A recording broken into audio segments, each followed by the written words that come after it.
All right, we're Hello. back. Hey, how's it going, Grae? How are you? Good, good. Hope you're doing All well also. right. Yeah, so all right. Did you you I remember you said that you watched episode 4, but you also watched episode 5 earlier today, right? Yep, I did. All right, cool. So I just finished episode 4 and 5 and also got through basically 2 episodes of The Last of Us and 2 episodes of Velma. And Yeah. thank God thank God Velma is officially done. It's officially Finished. done. I have a lot of things to say about Velma. Um But what's it called again? You want to just jump right in? You want to just go right into Velma? Okay. Yeah, so it starts off with damn, I don't even remember. Yeah, What yeah, I've been saying episode 9, it starts off with yeah. I uh I think episode yeah, 9 is they found the mom, they found the mom, right? Okay, let me turn down the yeah. volume. I think that was the last thing. They found the mom, and then the mom was the mom was doing a bunch of she was like mind wiped or something like that, and then she has like what three 3 days 3 days sort of like Yeah. yeah To she needs to be in this proper mindset apparently so that she can remember everything, which is I don't know, it's really strange. And yeah. yeah. I I thought okay, so here's the thing. I think it's like what can we say about the show that we hasn't been already said? But the thing is that it has to be said again. It's the reason why I feel that each time that we sort of watch the episode and you feel like oh it can't get worse, right? And it Mhm. absolutely does is because it's literally a self-insert, a cry for help, insecurities, and it's just her being it's sort of like a narcissistic thing where she's like I can't do no wrong, right? And I think it's not just her, but it's also like some they also do like minor jabs at like stuff that we know about, right? Mhm. So I believe it was episode I'm not sure if it's episode 9 or episode 10. I think it might have been episode 10 where like I think like Fred's mom said something about like Chick-fil-A. And then I'm like what the fuck? I was like, "Oh yeah, that makes sense." I wasn't familiar with I know there's some issues regarding chicken fillet, but I'm not all that familiar. But yeah, Oh, I think she mentioned something in episode 9. Yeah, correct. yeah, was it episode 9? I Yeah, think so so. I Is that the one where she was talking with Daphne? I yeah, she's think. talking with Daphne. Yeah, right. Okay. So if you don't know about the Chick-fil-A situation, I believe Chick-fil-A, I guess the founder or something like that, or the person who founded Yeah, yeah, the Chick-fil-A owner. Mhm. is like a Christian or conservative a Christian or a Catholic, Yeah. one of those. Mhm. So they close on Sundays. And I believe they're relatively religious, and I'm not sure what they said. I forgot what it was, but all I remember was the left or the people, yeah, basically the left and the LGBTQ community was like trying to cancel, was really, really trying to cancel Chick-fil-A, saying how like Chick-fil-A's sandwich wasn't even good and it was trash. When you came here to the States, did you have Chick-fil-A? Uh, I don't think so. But I think I've eaten it before. I probably just don't remember. Hmm. Yeah, it's pretty good. It's a little bit more on in terms of chicken sandwiches, it's pretty good. Their waffle fries are pretty good, and their Chick-fil-A sauce is pretty good. I would say Um, I would say it's pretty up there. It's a little pricey. It's more expensive than your typical like chicken sandwiches. But okay. While you bring up your stuff, I'm gonna go ahead and check out on what Clay actually said. Right. Uh, Okay, sure. But like what did they say? Right. I don't. Uh. So let's see. Okay. So I'm just gonna go to Wikipedia. So I'm just gonna go ahead and bring it up. Let me know when you have your slides or your stuff ready. See, I'm gonna bring this up. Chrome tab. All right. So I guess this is from Wikipedia, and it says Chick-fil-A and LGBT people in June. Oh, this is back in 2012. It was a while ago. Following a series of public comments opposing the same-sex marriage by Dan T. Cathy and Chick-fil-A's chief executive officer, related issues have arisen between the international fast food restaurant and the LGBT community. This followed the reports of Chick-fil-A's charitable endeavor, the S.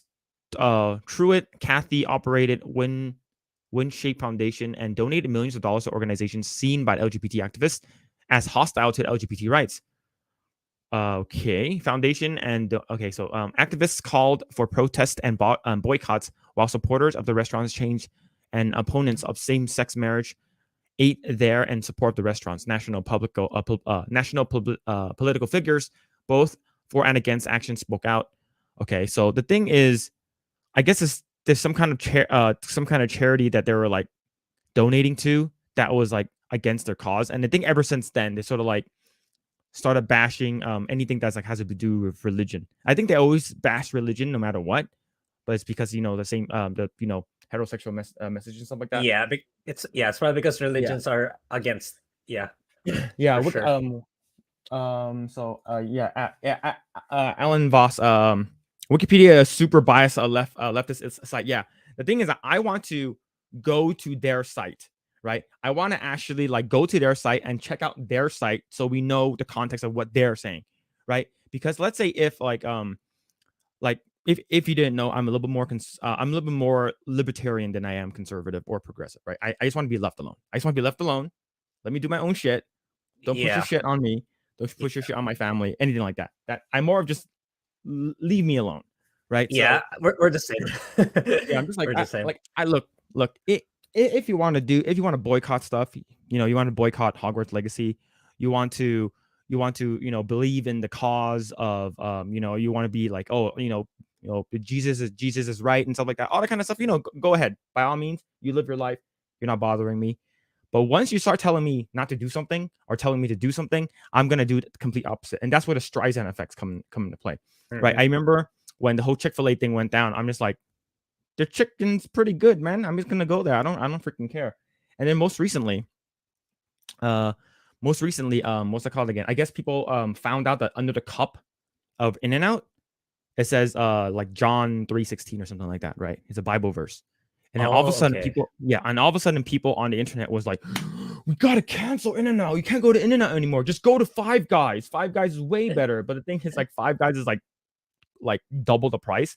And just Yeah, go to I think Five it's Guys. It's expensive. way better. Yeah. It's and they have their burgers actually taste good. I'm like, you were all for In-N-Out, and all of a sudden you saw something that you just so happen to believe in. It's like, really?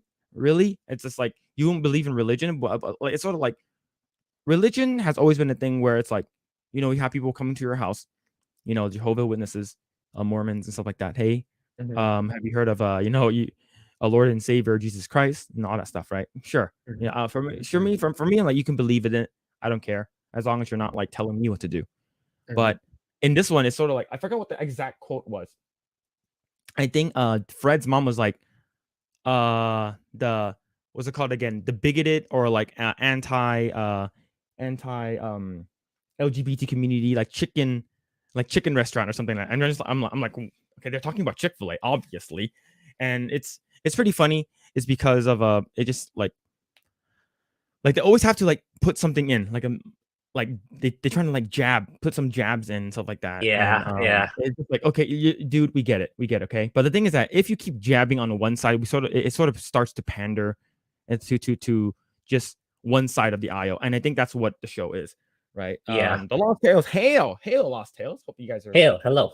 everyone in the chat. Hope you guys are having a good day. Hail Lost Tales, Alan Voss. But yeah, yeah. So after I'm glad that we are officially done. Right, we are Yeah. officially done with Velma. We're no longer going to be talking about it after today, unless there's more shit that's coming out. But there's always going to be more shit coming out. There's But always gonna be. It never fails. did you see? I think there was the original voice of Daphne, sort of, or one of the newer voices of Daphne, or the one of the voice actors Yeah, for Daphne came out and trashed the show. yeah, Did I've you see seen that? videos about it, but I didn't see the article itself. But So I or don't think whatever it was if an the video. article. I think it was she was on Twitter, I believe. Let me look for it. Uh, let's see. Um, let's see. Of course, I think this video. I'm trying not to look for videos. I'm trying to look for what the actor actually said. Let me see. But yeah. Did Velma get Wanna greenlit for get season greenlit? 2? According to what I heard, they actually already wrote and like did storyboard for season 2. Yeah, it's And so did you? or was it supposed to be like a season 1 thing and they just separate it? Because if you actually look at season 1, like of course it leaves us as a cliffhanger, right? The band is sort of coming together. Right, the band is sort of coming together. All you're missing is Scooby, but I have a feeling they're just going to continue it. It's like even though it got like a lot of people watching it, and I got number 1, most watched like animated series on Animated HBO series. Max. I'm just like, There's only like yeah, 3 of there's only like 3 of them in HBO Max, if I'm not mistaken. yeah, but let me see if I can find it. Yeah, and I keep saying it's like they already planned for 2 seasons at the very start. They're just putting it out there that season 2 is confirmed just for optics, just to make it look good. Like, oh look, since season 1 was so well received, we're releasing a season 2. I mean, Yeah, they have nothing to lose by doing that. yeah. It makes the show look good either way, Yeah, it's like, oh, even it's though it been doesn't. greenlit. And it's like people are like, oh, it's not that bad. And then you watch it, he's like, yeah, it's pretty fucking terrible. Yeah, so they're over here. Yeah, Grae the Leslie. So right here, Velma becomes worst rated animated TV series in IMDb history, and all she says is Jeepers, right? So it's just like wow, right? And the thing is that if you are sort of like if you want the show to succeed, you won't actually retweet this at all. You won't actually share an image. And if this wasn't even a retweet, she actually shared the image, right? She actually shared Yeah. the image, which is actually pretty funny. It's even showing that like Leslie was like, yeah, this show is trash. It's like Mhm. it's sort of like saying, "Woof, this is awful," right? Not that I'll watch it, but the memes are fun. Yeah, the They're memes are fun. hilarious, right? The memes are the memes are good. And great, whenever you're ready, you can bring it up if you have anything. Oh, If well, I did some for episode 9, but Yeah, you okay, we let me can start for see. episode 9 when we move to 10.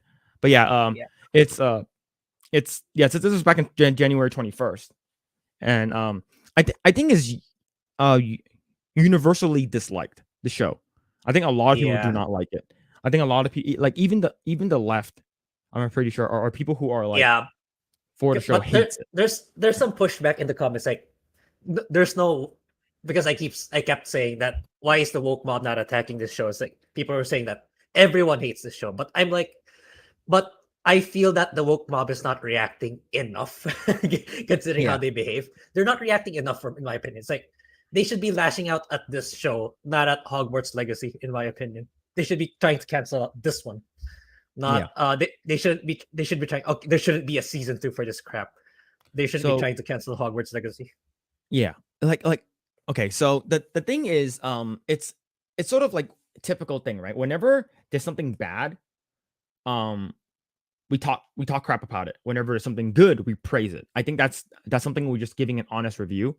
But when it comes down to a lot of the folks on the left and the wokies, if something that they made on their side is good, they're gonna be like, see, it's good, it's good. They're gonna retweet it, they're gonna reshare it all the time. Whenever it's bad, there's nothing, literally crickets. It's because they're like, shit, we release something that's absolutely trash, and it's sort of like that's the reason why I have a feeling that like a lot of folks who are truly upset at the Hogwarts Legacy thing, their anger is misguided and is it should be directed somewhere else. It should be directed toward the show, Yeah, right? And what makes it more upsetting is that the fact that the game is good, right? Like yeah, it is. It is. the fact that Hogwarts Legacy is good. Like Grae, I'm pretty sure you got your copy today, right? Yeah, Or was it I'm just yesterday? I got it so late at night, so I only got to play around an hour. But I'll be streaming it later again, so I'll get Yeah. into it. So basically, like based off the first like even the first hour of the game, it's sort of like the tutorial, right? Yeah, yeah. You learn how to fight, you learn how to use your spells and stuff like that. Even that up to the title card is that you're like, damn, this game is great so far. And what Mhm. makes it really upsetting for a lot of the folks who are like really wanting the game to fail are the people who hate J.K. Rowling. Like, you gotta admit, Harry Potter was it's I believe I forgot who I was listening to. I think it was either Neurotic. I think it was either Friday Night Tights or Tuesday's main event or something like that, or some either from Geeks and Gamer as he was versus Babyface, or one of the Geeks and Gamers Neurotic crew, and they said that this is our generation's Star Wars, and it's 100%. And I believe it's even bigger, in my opinion, right? It's because well, Harry Potter started in like I believe Harry Potter came out when I was in 5th grade. So how old was I? Like 10? I was 10. So Harry Potter came out when I was 10. And I remember going to summer school because I was a fucking idiot. Because I like, so in order for you, the reason why in America, the reason why you go to summer school is because you fucked up during regular school session the whole 9 months. It's So it's you the go same to here. make up. You go to It's the make up, same here. right? I was just like, fuck, man, I don't fucking care. Yo, fucking Uh-huh, Smash uh-huh, Brothers gonna be coming out, for Nintendo uh-huh. 64. I don't fucking care about school. School's stupid, man. So what happened was like, okay, and then like, and the thing is, when you get the letter, it's like a pink slip. It's like, shit, I have to go to summer school. My dad's like, yes, right. I don't want you to go. I don't want you to stay home. Go to summer school. And then I remember, it was a literature teacher that was teaching our summer school class, and she was like, I'm gonna read Harry Potter, right? I'm Oh gonna wow. read 2 chapters a day, and we finished it during summer school. And then I'm like, damn, this is good. And so we started. So when she finished Sorcerer's Boner, I started the Chamber of Secrets, right? I read, so I only read the first 2 books. So if you considered what's it called again, Sorcerer's Stone, to be like, I sort of read it too, even though it's like another person read it to me. Chamber of Secret I read through, but then I didn't read the other ones. It's because by the time that came out, I started playing a lot of Smash Brothers, so I don't really care. But the thing is that it was so influential, it was so impactful, and I believe when I forgot which book that came out. I think it was either Goblet of Fire. When Goblet of Fire came out, the book, and then that's when they started, let's adapt these 2 movies. And then I remember watching as a kid. I'm like, wow, this is so good. This is so good. I want to be a part of this world. And it spoke out to everyone because magic is so like, ethereal. It's so like weird, and it's cool. And I know a lot of like like super super religious folks do not like it. So that's what make a lot of the more liberal people like it. It's because magic is considered satanic, right? So it's considered like something taboo. So you're not supposed to talk about it. Like, I know my wife's best friend, she's super super Christian, and she was like, yeah, I don't watch that because that's satanic. I don't watch anything that has to do with magic or anything like that because it's all witchcraft and stuff. Okay. So he doesn't watch that. But I know there's a lot of escapism, and then finally when we get to like Prisoner of Azkaban, when like things starts getting more serious, you're like, oh shit, I want to be a part of this world. And then loving it, and loving the books, loving the stories, loving the merchandise, loving everything that J.K. Rowling has came out with. And then all of a sudden, she says something that is more just like, hey, women empowerment. I want women to be safe. I want women to be protected. And then people are just calling her, well, you're saying that people who identify as women are not women. How dare you? So then everything now that you loved growing up has been shattered, right? Your reality has been shattered is because you are so in love with this intellectual property that you grew up with, because they're all my age, right? They're all millennials. So the thing is that you have that, and then now you have like, no, please, this game, we know it's really, really good. Just don't play it. Just don't play it. Just don't play it. And like I remember I posted on Facebook, and there's actually an argument between my brother-in-law and a friend of mine. I wasn't even in a part of the argument. All I said was, despite what you think about J.K. Rowling, Hogwarts Legacy is an amazing game. It's extremely immersive. And then I say, Okay. if you have the opportunity, play it. And then everyone's saying, what's going on with J.K. Rowling? Because they don't know, right? They're like, what's going on with J.K. Rowling, right? And then he sort of follows up. This is my brother-in-law. He follows up and he's like, oh, okay, I get it. I guess that the trans activists are against it is because they don't agree with a lot of things she says. Okay, and then a lot of people are like, cool, thumbs up. And then I get one person says, despite what you think, J.K. Rowling is a turf, and I will never give her a cent of mine, like a dime of mine. And then I was like, all I said was, good for you.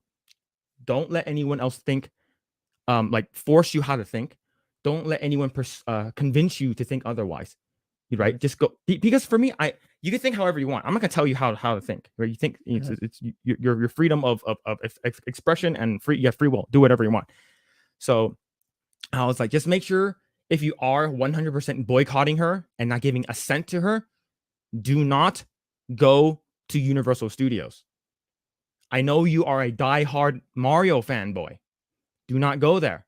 It's because a percentage of your ticket will go to her. That's all I said. right? And he did not respond because he knows it's true. And then, but he starts responding to my brother-in-law, and he's like, "It's people like you that's like she's a turf," and he's like, "What are you talking about?" And I was just reading it, I was like, they're just arguing amongst themselves. I'm just like, what's going on? So the thing is that like I'm just like, dude. The thing is that you are, like I said on my Twitch when I was streaming the game, I was like, you guys are missing out on this incredible experience that you wanted to live, right? The thing is that they do have like a trans person in the video game, right? You have Yeah. representation. Yeah. Right? You have Yeah. representation in the game already. What more do you want? But like we said, nothing will ever satisfy them. Nothing will make them happy, and it just sucks. Is because you're sort of limiting yourself to that is because of your stubbornness, right? This is something that you don't have it. That's why as an artist, I you got to separate the art from the artist, right? And the thing is that it really depends on how much that person is influenced in the art that you're trying to buy or you're trying to enjoy. You have I think the only thing they got from J.K. Rowling for like Hogwarts Legacy was approvals for just how the game looks. That's it. It's just more like, hey, this is more for approvals. How does it look? He's like, oh, it looks good. She has no writing in it. She has no creative like input in it other than the fact that it's her property. So I'm pretty Yeah. sure like anything Legos, um, like anything that you're buying merchandise, right? Like it's like I remember I think I showed it on stream that there's a person on Twitter that bought the collector's edition and used a hammer and smashed every piece of Yeah. it. Yeah. I saw that. I saw that on I'm just Twitter. like, what the Why? hell is going on? You literally spent $300 hundred just so you can dollars. get several likes on Twitter. Like, okay, if that's your bread and butter and you're just trying to grift off the people who are hating J.K. Rowling, like it's a waste of money. You could use that money Yeah. for something else. Exactly. All right, so I'm turning 30 this year. Yo, 30. Yo, that's a big 3-0. I remember watching the first one in theaters around that time. I was in elementary. I liked it a lot, but then Titan AE came out and hooked me even more. Yeah, Titan AE is pretty good. Underrated. I did only watch Titan AE once. Let's see. Alan says, I read all the books and saw all the movies and still hated it. See, there you go. Right. If you still hate it, it's because if you hate it, then you hate it. You're like, hey, that's not for Yeah. me. It's fine. Right. Yeah. But yes. It's like for me, I remember going back to watch. So I didn't watch Star Wars, like the original 3 trilogies until like I was in college. Like I didn't Oh, like okay. I watched the prequels first. Is because Yeah. those were the Yeah. ones that came out when I was, Well, like I I was watched in, episode 1 first, then yeah, the original trilogy. yeah. So like I remember watching Phantom Menace in 6th grade, and then I remember I think uh I think in 8th grade, which is middle school, I watched the clone Attack of the Clones. I forgot what it's called. Yeah. Uh, Episode 2. yeah, episode 2, and then in high school, I think it was sophomore year. I think sophomore year, that's when Revenge of the Sith came out. And then afterwards, my cousin had like the trilogy on DVD, and then I was like, the original, I was like, oh, can I borrow it? And he's like, sure. And I watched them like, oh, this is entertaining. It's entertaining, right? It's good. And I know why it was so good is because it was like when a movie came out, it was really ahead of its time. And like, imagine if like they ruined it, right? And like they ruined the Last Jedi and stuff like that. It sort of ruins the original legacy of the lore. But imagine if there was a game that came out that was super super cool, but then all of a sudden George Lucas said something that like someone hated. The people are still gonna fucking buy the game, right? Are you just going to go ahead and boycott it? Is because he said something that you did not like. But the thing is that like George Lucas doesn't own doesn't own Star Wars anymore, right? He sold it. Yeah. Yeah. So like it's sort of similar but and different at the same time. But yeah, man. Sorry. Got sidetracked. But yes, Velma sucks Oh, ass. yeah. Yeah. And and there's a lot of things I need to say about I think episode 9 was the one where her mom comes home, right? Yeah. Her mom comes home from the Okay. hospital. Okay. I got a few slides, All right, a cool. few pictures. Yeah, throw them up. Is there we go. All right, I'm turning on my fan really quick. Is it? I see it. I'll go ahead and share. Oh, Boom. okay, there Okay. we go. Yeah, so it's I know I put this in my shorts. So it starts off with Velma lashing out at Norval's dad. I forgot his name. Norval's dad. Yeah, stop being the white guy. Oh Stop yeah, being the she said something about like now something about a white guy with with a a clipboard. with a clipboard, right? And you can be a doctor or something like that, right? Saying that Yeah, just because you're white and you hold a clipboard doesn't mean that we have to listen to you or some kind of nonsense, yeah. Can we listen right? to the actual doctor? Something like that. Yeah, it's like actually wait until the actual doctor comes in instead of listening to you. Just because you're a white guy holding a clipboard doesn't mean that you're a doctor or some shit like Yeah, that. Yeah, yeah. I It's like remember. I'm like, God, that's so fucking cringe, man. yeah, it's like oh wow, easy short clip right there. Hmm. Yeah, Okay. extremely cringe. Yeah. Then so yeah, so the doctor says the mom needs 72 hours so that she can Hmm. remember what happened Hmm. for her to lose her amnesia. Then It's so weird that it's like 72 hours. It's like yeah, I don't know if it's that's sort of odd. I yeah, I don't think that's legit. I think they just made that up. Yeah. Then so it's like yeah, it's all about her validation. It's like now Daphne wants to be in a relationship with Velma, stuff like that. So Hmm. she should so Daphne says they should go to the party, sophomore party, something like that. Hmm. Then Velma says, "Yeah, sure thing, but first I gotta untidy the house so that it'll look dirty again for some reason, because that's the Yes, way her mom remembers it." I think the reason why is like she's trying to do those triggers where you can actually trigger like a memory to come back, Yeah, right? It's like, oh, if I want validation or something like that, or like, oh, I need to show that like like the house still smells like shit. I need to make sure that everything was the way it was right before she left, so it can trigger her memory to come back. I'm like, what the? This is so fucking yeah, stupid, yeah, right? exactly. Then yeah, then along the way, the moms get suspicious about the girlfriend, the Sophie, the one with a baby. Oh yeah, the wait. Did the father remarry her? Like, did he remarry? Because it's been like 2 years since she was gone, right? I don't. I think just a girlfriend, but they Oh, have a okay, baby anyway. I think okay, that's what I think. They have a yeah, baby. They have a child and anyway.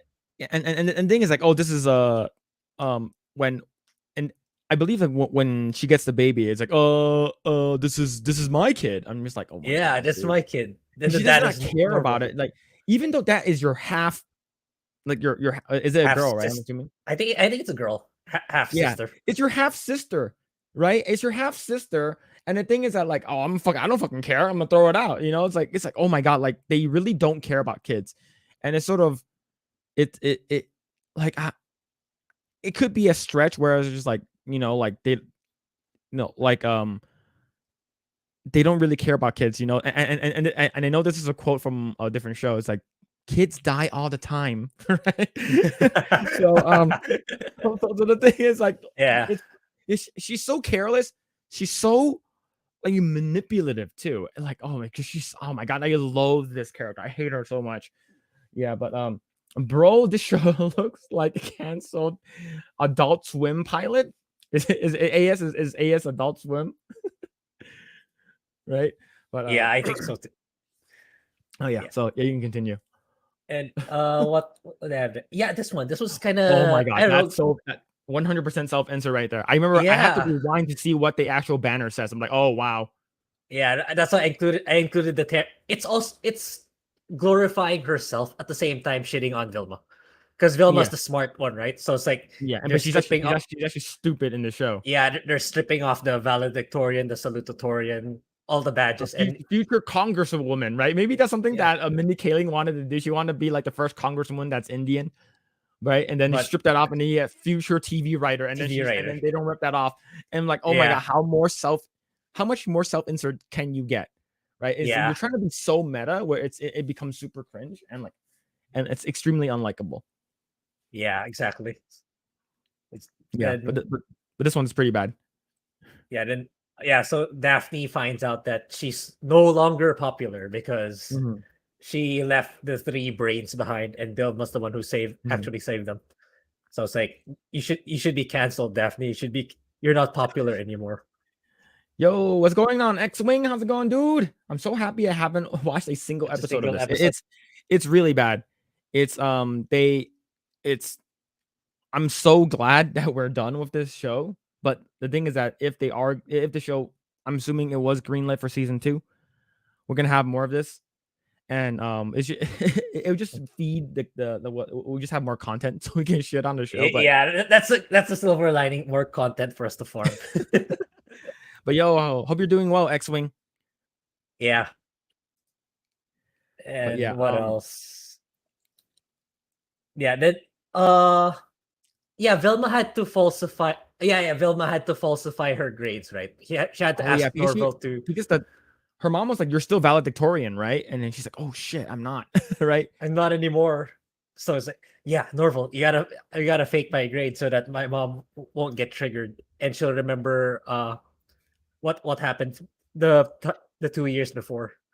So yeah, that's Vilma now faking her grades. This is another scene that sort of pissed me off as well. Was because it's like she does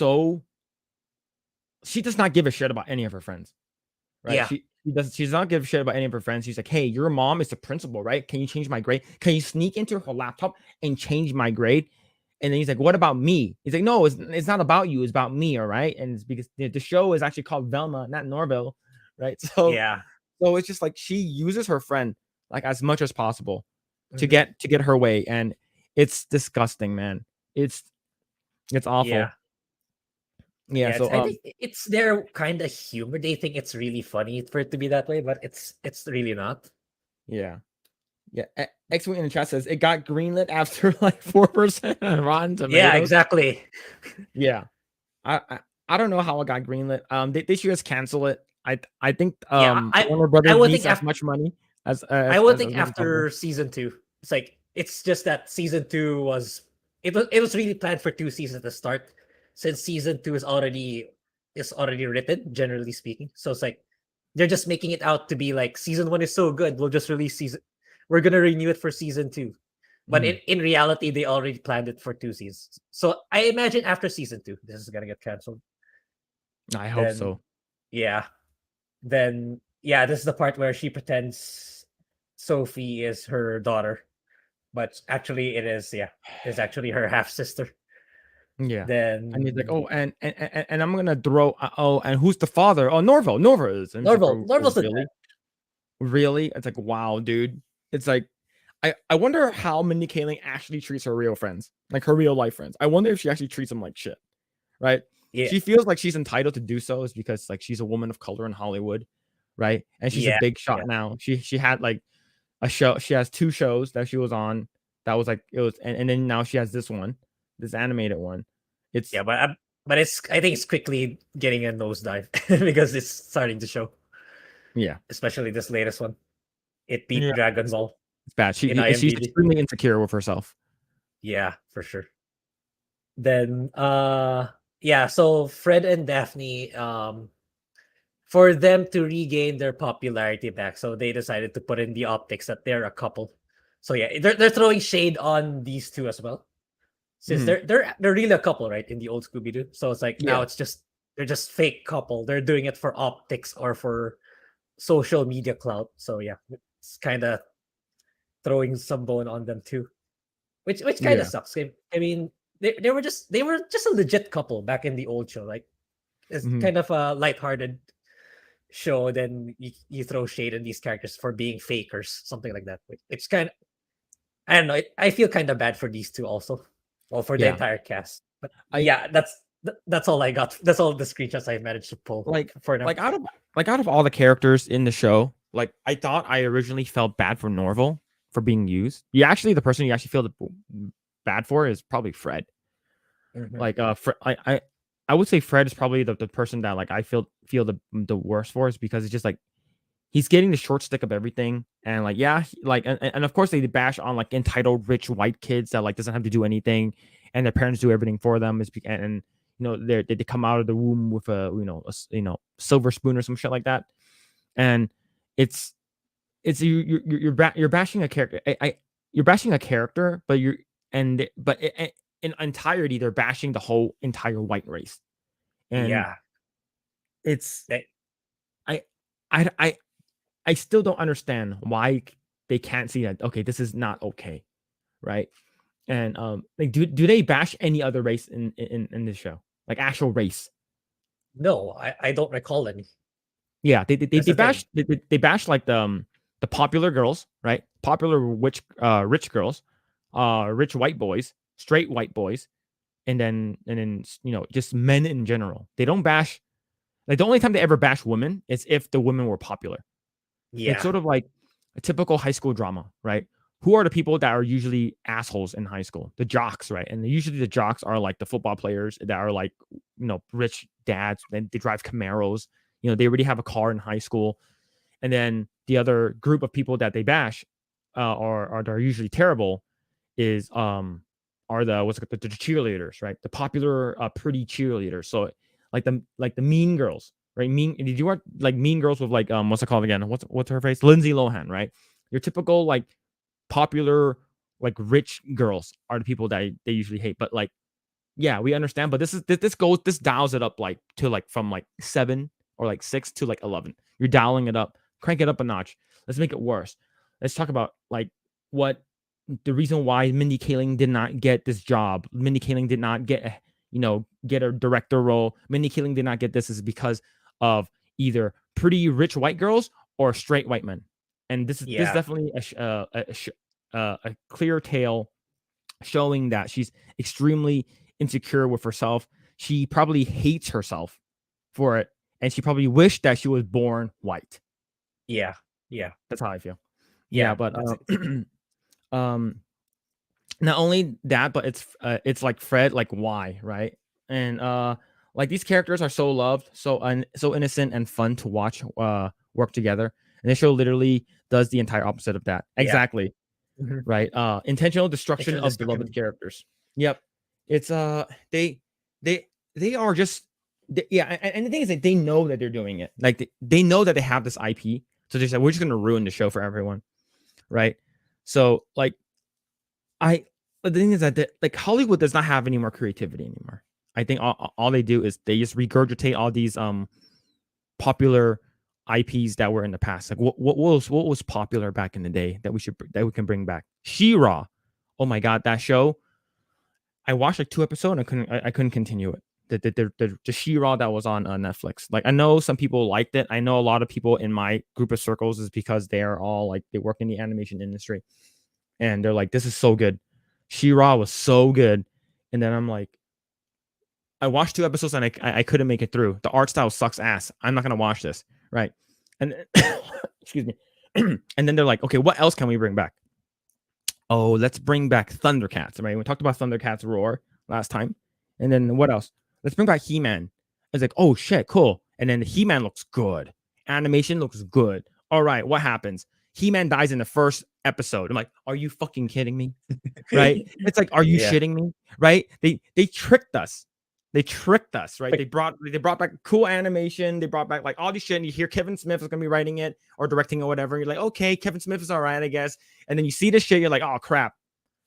Right? They tricked you, just like freaking the showrunners tricked us to watching episode 3 of The Last of Us. The Last of Us. but yeah, it's like what they cannot come out with new IPs anymore. They have to use existing IPs because it has a built-in audience. So why do this? Like if you made this show and it's not called Scooby-Doo or Velma or any of the characters that are related, you just made its own thing. This could be like, okay, yeah, this is like a weird show, but it still sucks. It still Yeah. sucks because of the Yeah. writing, right? And I'm sad for the artists and the animators that work on it because it actually looks pretty Yeah. decent. Like I like Yeah, the style. it is. Right. So also it might not even be intentional for these characters. It might just be some people who are scooping up and mashing stories together. Yeah, I Yeah, can it see kind that, of right? is because it's kind And of all over the place too. yeah. And looking for established IP so they don't have to work for views. Yeah.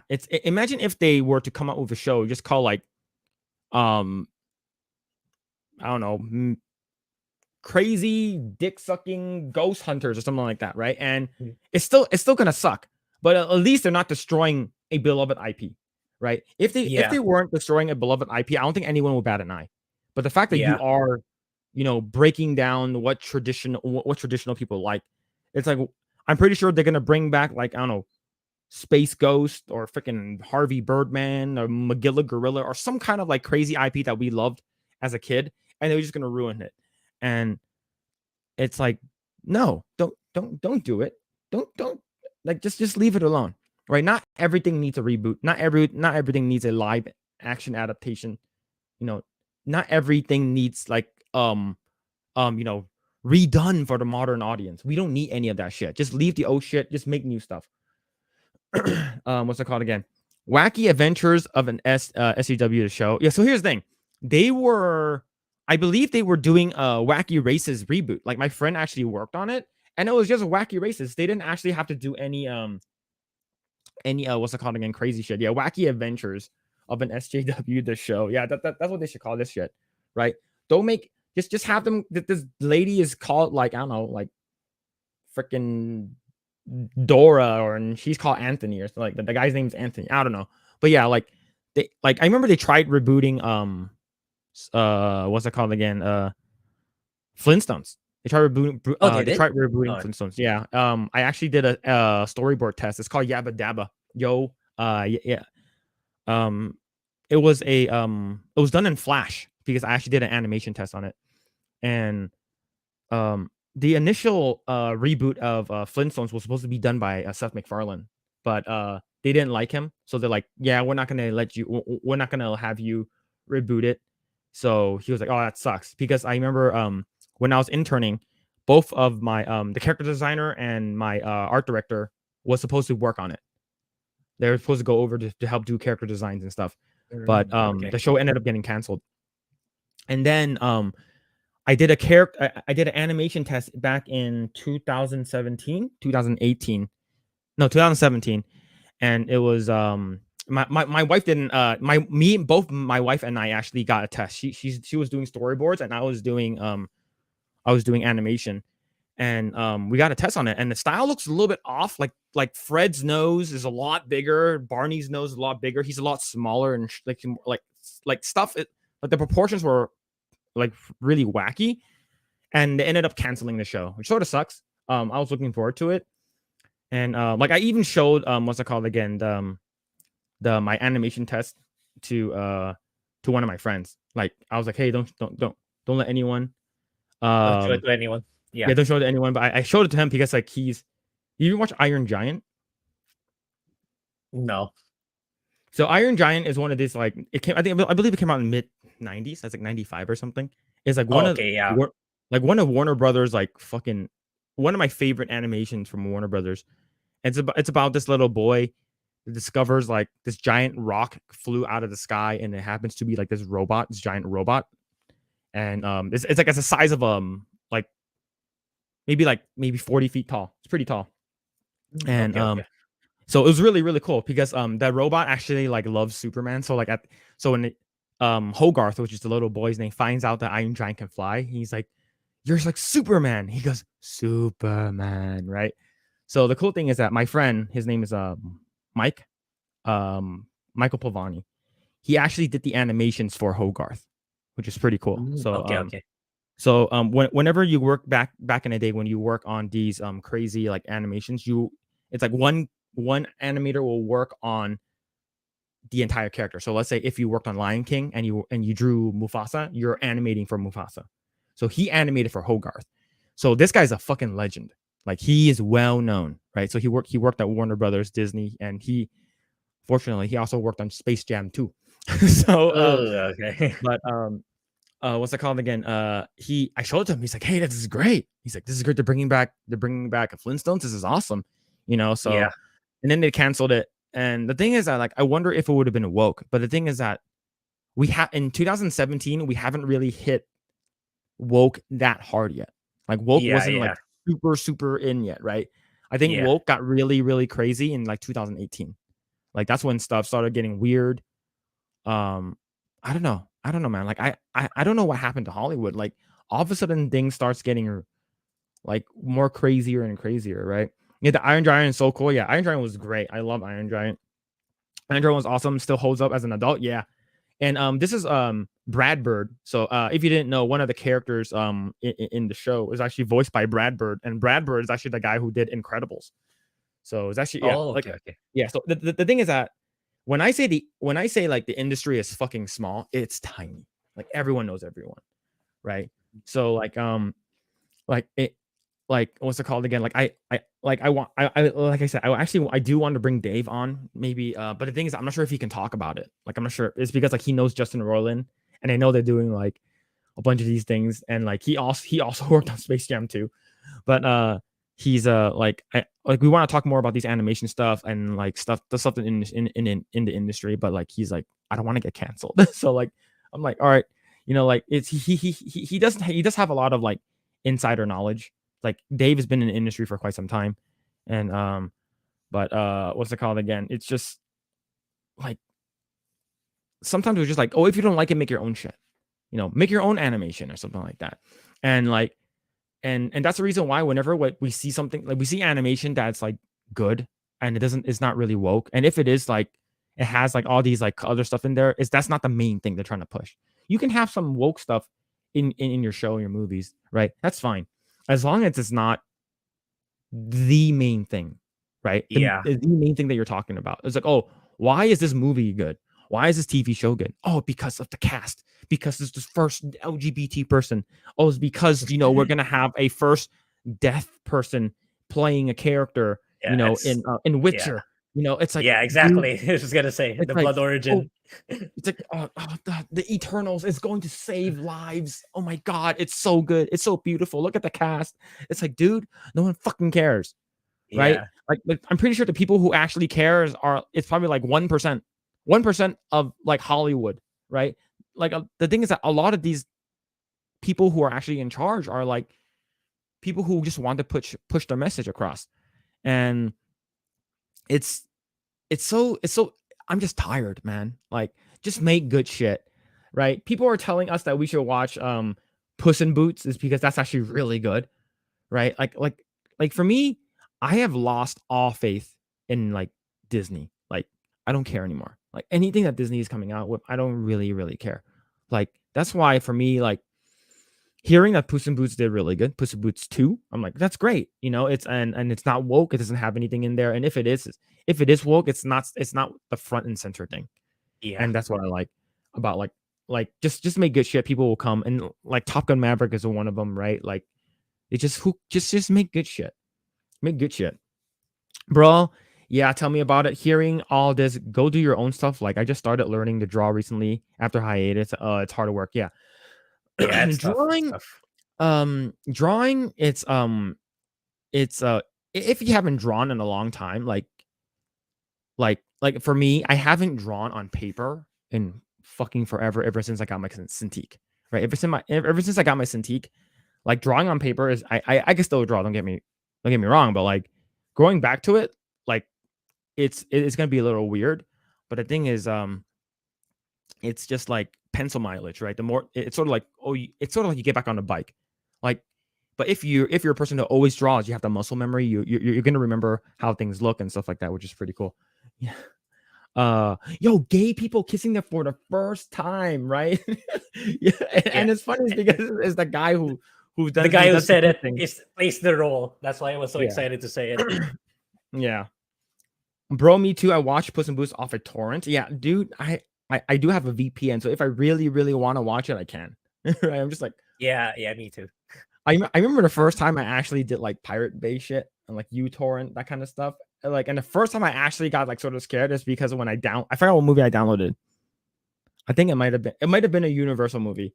Like we immediately got an email directly to Oh yeah. uh like it saying that, hey, you illegally pirated this movie at this time. You're like, oh fuck. Oh shit, Yeah, man. So that's why whenever you go into like Pirate Bay, it says we recommend you. We notice that you're not using a yeah, VPN. yeah. Come It's back later. it, Right. for it here. We have bigger problems than that, so it's not really a big deal. But I did notice our ISP starting to throttle the connection. So you also need to do VPN so that they won't be able to do that. Yeah.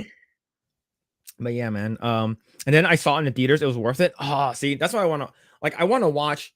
I want to watch that, right? I want to watch Puss in Boots too. And the thing is that I remember when I was working in the studio, like one of my friends like, oh, hey Phil, did you watch Paddington 2? I'm like, what the fuck?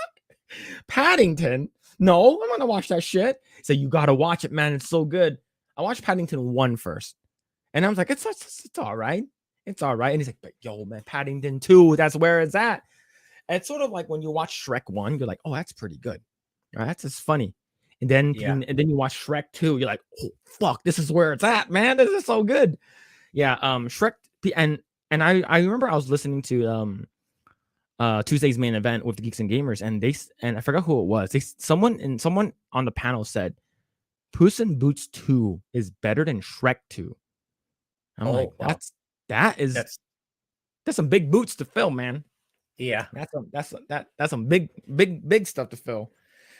But yeah, but going back to this Velma stuff, like it's I don't think that the fact that nobody asked for it, it's not like, oh my god, we need to reboot Scooby-Doo. Like Scooby-Doo has been rebooted so many times. Man, Scooby-Doo was rebooted so many times. Yeah. I was there for that. Oh, you were actually there for that? I think it was Rollo. Oh no. See, the thing is, okay, if you're saying, hey man, it's like whenever I told Grae, I told Grae this, I was like, hey, you like the boys, right? It's like, yeah. It's like, I was like, in my opinion, I think Invincible is a little better. He's like, oh, that's fucking big shoes, dude. That's fucking that's high praise. So like for me, I don't want to like overhype it. That's the thing. I remember one time I overhyped a movie for my brother, and when he watched it, he's like, it wasn't that good. So like for me, I have to make sure like I don't overhype something. Like I'm just saying I think it's good, right? I remember I said when I first time watched Avengers, right? I'm like, damn, this was fucking amazing. And I told my brother, I was like, this is probably the best superhero movie outside of The Dark Knight. And he's like, really? I'm like, yeah. And then he watched it and he was like, it's good, but it's not Dark Knight, right? It's funny because yo, what's going on, Denny Tate? How's it going, man? Hail Project Hail, hail Denny. Yeah, hello. You're doing good. Yeah. Oh yeah, so there was an argument after that. I can imagine. Together. It's like, no way, right? So did you watch Death Race? It was with Jason Statham, and like you go to jail, but in order for you to get out of jail, you have to go to like a crazy race, and it's sort of like Mario Karts for adults. Oh, okay, interesting. No, but it's actually pretty. It's a wacky ass movie. It's fun. It's a fun wacky ass movie. So it's basically like these people are all on death row, and they're basically gonna stay in jail forever. So what they do is like them and their crew make like you have like a pit crew that makes your car, and then you participate in this thing called a death race, and then you race and then you race and then you actually go over like the first round is just regular racing, and then after the first lap, the second lap is when all the weapons are enabled, right? So then like you run over something, it goes clink, and then like it's sort of like Mario Kart, like you run over the thing and then like your weapons can activate and shoot missiles and shit like that, and of course they actually die. So I had a friend who was like, yo, Phillip, you watched Dark Knight, right? I was like, yeah, it's the best movie ever. Death Race is better. I was like, what? Because it came out months later. I was like 2 months later. I was like, no fucking way.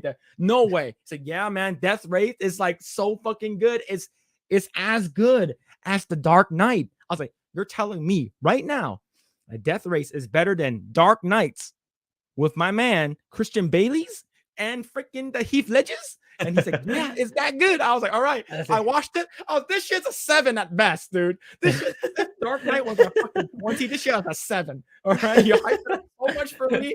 This just don't fucking lie to me, man. He's like, no, man, you just have high standards, man. This movie's great. I was like, how high were you? You probably went inside drunk or high. Right.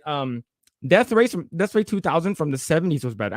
Death Race 2000 from the 70s. I need to watch that. Okay, I need to. So wait. So the check out the original Death Race with Sylvester Stallone and David Carradine. There's actually an original with Sylvester Stallone. I'm assuming it's the same one from the 70s. Oh shit! Yeah, I definitely gotta check it out. Hold on, let me actually look this up. I do like David Carradine. May he rest in peace. Let me see. Death Race 2000. Okay. Yeah, 1975. Oh man, check out these like French style art. So I'm checking out this right now. Let's see. So yeah, so this one right here. David Carradine, damn, Death Race 2000. Across the country road wreck. Yeah, I probably need to check these out. I do like the poster. Oh, it's action comedy. Yeah. It looks crazy. It looks like wacky races. Looks like wacky races. The story's completely different. Ah, I see. Okay. Completely different story. Okay. So In a dystopian future, a cross-country automobile race requires contestants to run down innocent pedestrians. innocent Gain pedestrian. points are tallied based on each kill. Wow. This Okay. sounds insane. I want to watch it. I actually really want to watch it now. Oh shit! I actually want to. I probably will check that Yeah, out. I'll probably try to look for it too. Yeah, and then I guess Death Race did like good enough where they actually made like a prequel to it, but it was like direct to DVD. That's when you know it wasn't that good. It was direct to DVD. But I see. Like for me, just create fun, enjoyable shit that people will like, right? Like for me, what's it called again? What's that? I guess a lot of people liked it too. What's that weird like robo doll movie that came out like recently? Oh shit. Megan. Yeah, Megan. Yeah, I guess a lot of people liked it, and it's like I'm not sure if there was any woke stuff, but I remember hearing people really liked it. I'm like, okay, right, this is different, and it's like a different take on like Chucky, right? Like it's supposed to be like this this doll. It's like and it's like PG-13, and people says it's a little hokey, but it's also funny and good at the same time. I'm like, okay, see, make something that's like different, make something that's fun, like and as an artist, we have the saying called good artist copies, great artist steals, right? And when we say steal, it's not like you're not fucking plagiarizing other people's work. You're stealing ideas from everywhere and make it your own, make it custom, right? It's and that's where that's where creativity comes from. It's sort of like when Dota came out and then League of Legends started their shit. It's like, what can we do? We like this from this. We like this from this. We like this from this. So we're gonna bring all these great qualities from all these other games, and we're gonna make our own game. It's the foundation is still gonna be a MOBA style game, but it's going to be a different. It's going to be our thing, right? And that's what they should do. And that's where Invincible comes in great, right? It's taking the superhero genre, which is the Justice League, and they're putting their own spin on it, real life consequences, right? And that's where The Boys is also fun too. And the thing is that The Boys does have some woke shit in there, but it's not their main thing. Same thing with Invincible. It had some woke moments. It's to the point that The Boys, it's kind of not there. That well, at least back when I was watching it, I don't even notice it. At least not for me, for someone from the Philippines. So I probably it just breezed through me that I didn't realize that it was actually woke stuff. So which is fine. And yeah, so the thing is, I think the woke moments is sort of like, okay, yeah, the show is obviously anti-Trump, right? Anti-Trump, like, and basically Homelander is basically Trump, and saying that how like the females should be empowered and stuff like that. I think Starlight got a little bit annoying for me, right? She's like female empowerment and all that kind of stuff. And then I think the most recent season was a little bit better, and but I think it was like season 2 that sort of got like she was like, oh, women empowerment, and the beginning of season 3 when she talked about like, you know, just let me do it, just let me be in charge, and it does feel like you're emasculating. I think God, who's the main character's name? The boy that sort of ate the superpower serum. God, I forgot his name already. Starlight's boyfriend. I forgot. Huey? Huh? Huey? Yeah, Huey. Yeah, Huey. Yeah, right. yeah. He sort of becomes like a beta male a little bit. Yeah, but yeah. And the thing is that they did it in a good way, is because imagine if your girlfriend is like a super powered like being, and you are just a regular human. You're gonna feel nothing compared to her, and that's how. And the thing is that it's like, oh, just let me do my thing, right? You could just be you. Just let me do my thing. I'm stronger and all these stuff, and I bring home all the money. Just let me do that, like woman power stuff. We're just fine. But they also bring in the fact that he he feels like he's not contributing anything at all, and that's the reason why he had to take the Superboy and the Superboy, the superhero serum, right? He had to take it. The was it I think whatever. temp V, Yeah, Temp V. temporary Yeah, V. Yeah, he took Temp V, and it's because that made him feel like he's something, right? And as a man, as a typical traditional man, your thing is you want to be able to provide something of value to a relationship, right? Let's say if your woman or your girlfriend or your significant other is bringing home the money, what are you providing for your relationship? Oh, I'm taking care of the house. I'm mowing the lawn. I'm making food. I'm doing the laundry. But let's say if she's so perfect and she does everything. What are you going to do? What are you going to provide? You're going to provide nothing. And that's where, like, I know a lot of men, when they feel like when they're in a relationship where there's like, that's what it's the easiest things for us is like provide the money, being able to protect the family. But if you have like the opposite, it's sort of like Incredibles 2, right? It's a little bit woke if you think about it, right? It's like because they swapped it up.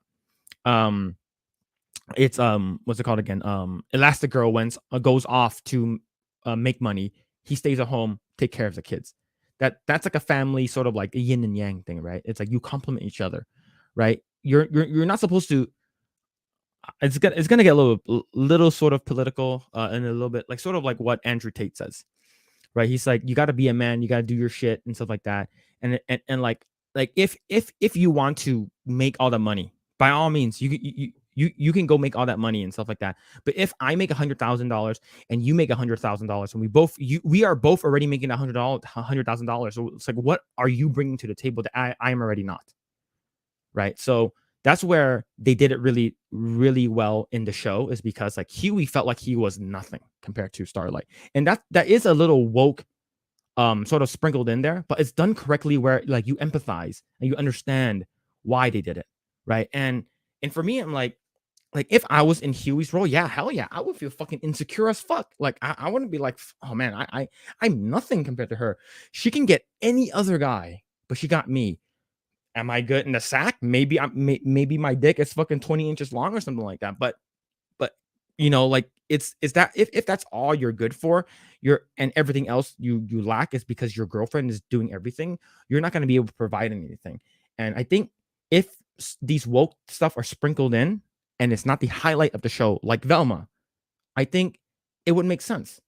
But the thing is that the show just keeps bashing straight white male, bashing the traditional like nuclear family, and it's just like, look, it's done, get it over with, get it out of your system. All right, move on.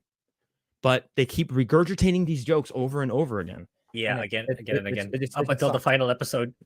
Yeah, oh yeah, it's like I wish that Norval in episode 10 he stayed in the he did not come back. Yeah, That's what I want. I'm like, don't come back. Yeah, don't come back. Yeah. Why the hell did you come back? Yeah, it's like, oh, because you finally left me a voicemail after I left you 1,000 voicemails. It's like, clearly you are on the last. You are last on her mind.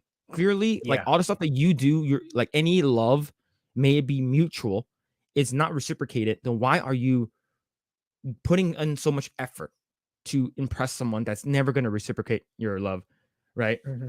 And it's and the thing is, I have a saying where it says, if you can't change the people around you, change the people around you.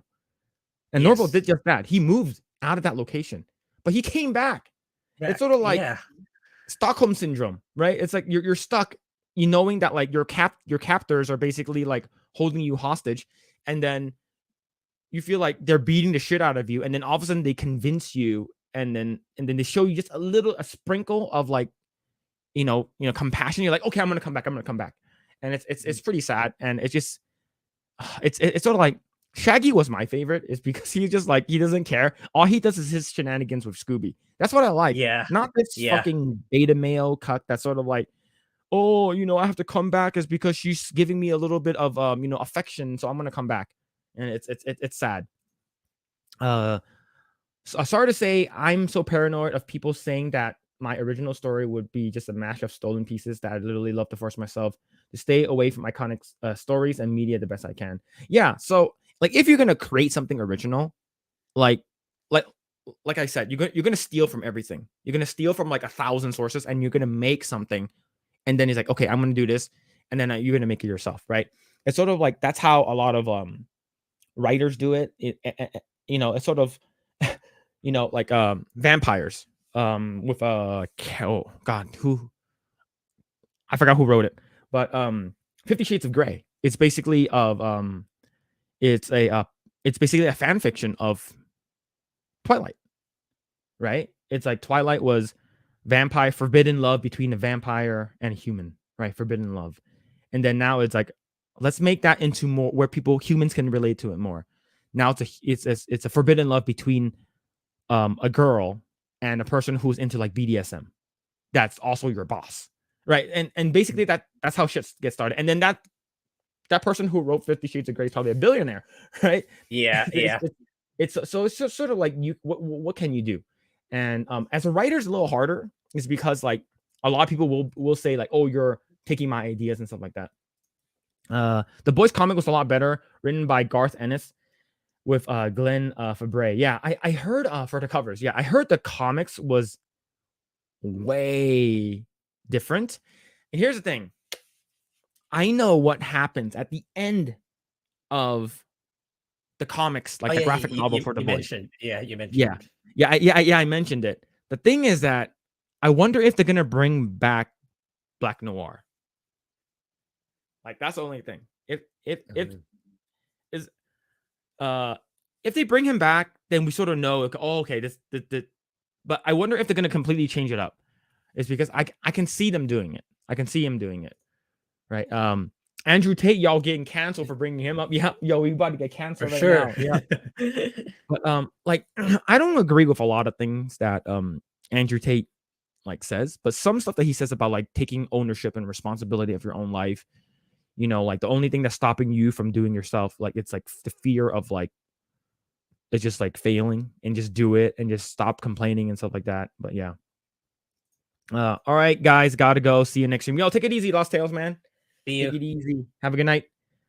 But 50 Sheets of Grey, are you telling us something? Yeah. Yo, Grey. yo, you doing something? I'm not saying. But before episode 10 of Velma, it's I had a feeling it was going to be like I guess like the person who was behind the killings. I had a feeling it was going to be linked to Fred somehow. I had a feeling. I was like, I think the dad will be too obvious. Like it'll be too obvious, but then and then you sort of and then when they revealed that is his mom. It's like his mom. I was surprised. I was like, oh, okay, it makes sense, right? Yeah. And I really thought that they were actually going to do the like we did succeed in transplanting brains and stuff like that. Take a look at this dog that we did it to. Like I thought they were gonna do that. I would have been so pissed. I would have been so pissed, dude. Like if they actually did that. Like, but I'm glad they didn't. But still, it's just watching like Velma. I remember like when she saw Daphne and Fred kissing, and she's like, what? You're supposed to kiss me. And it's like, oh my God, dude, not everything is about you. But you. Right? Like we have a solar system, right? We have a solar system. We have different planets, right? Different planets, stars, and stuff like that. And all the way down in the middle, it's not you. Right? It's not you, Velma. It's like she thinks that the universe revolves around her. She thinks that's it. Like this is about me. The show's about me. So I'm gonna like everything is about me. And it's just you just need to stop what you're doing. Just cancel the show, do something else, and don't ruin pre-existing stuff. Right?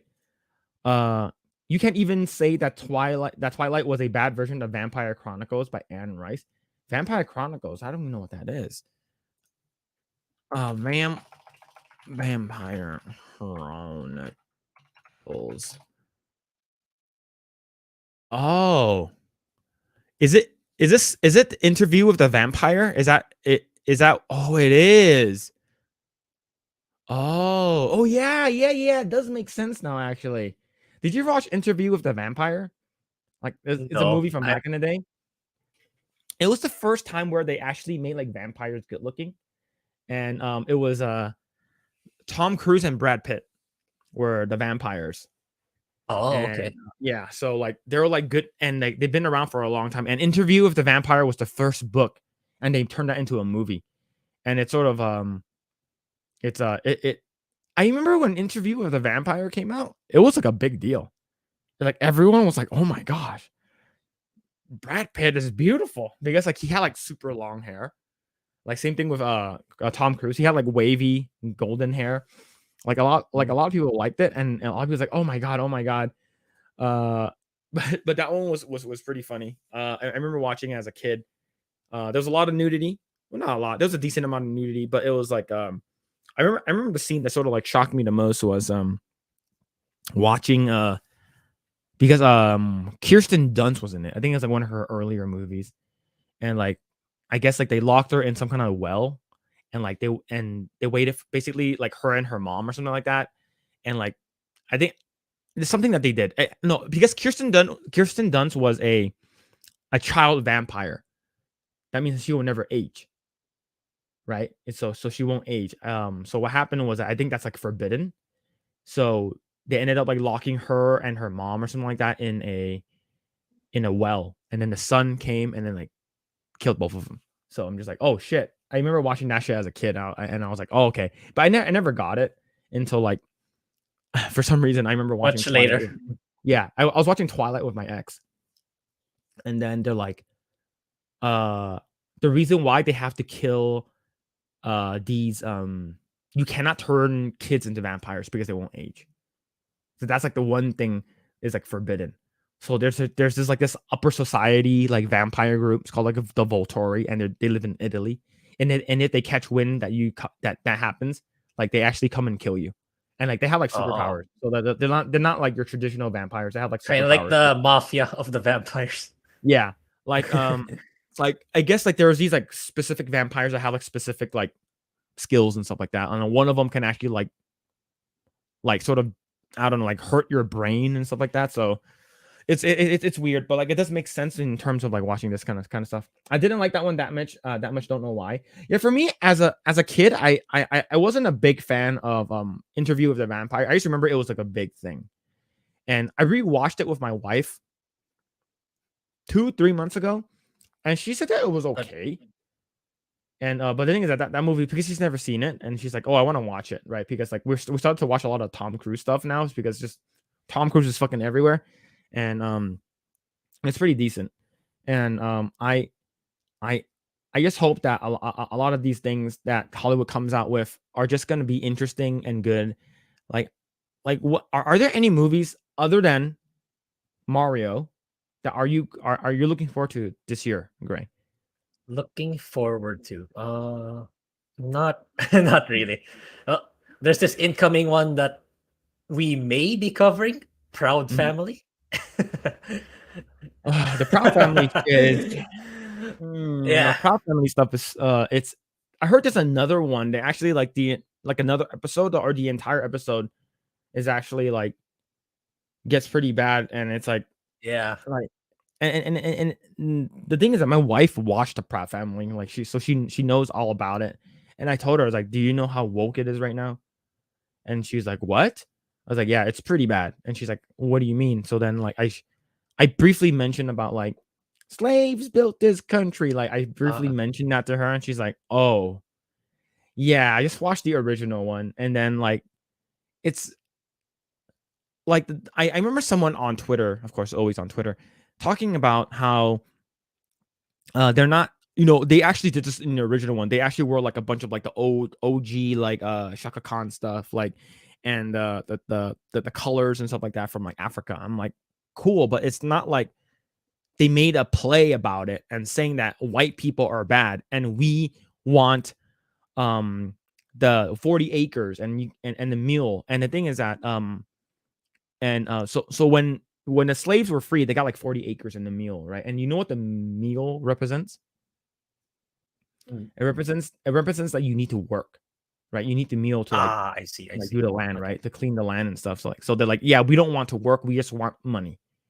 And I mentioned this on my Twitch the crazy thing is, as you know, I live in California, and California is not a slave state. It was a free state. Never have slaves, never did. And the thing is that our mayor in Los Angeles is planning on giving like what? Oh, fuck, I don't know, either 800,000 or like $5 million to every person that was like that's the descendants from slave.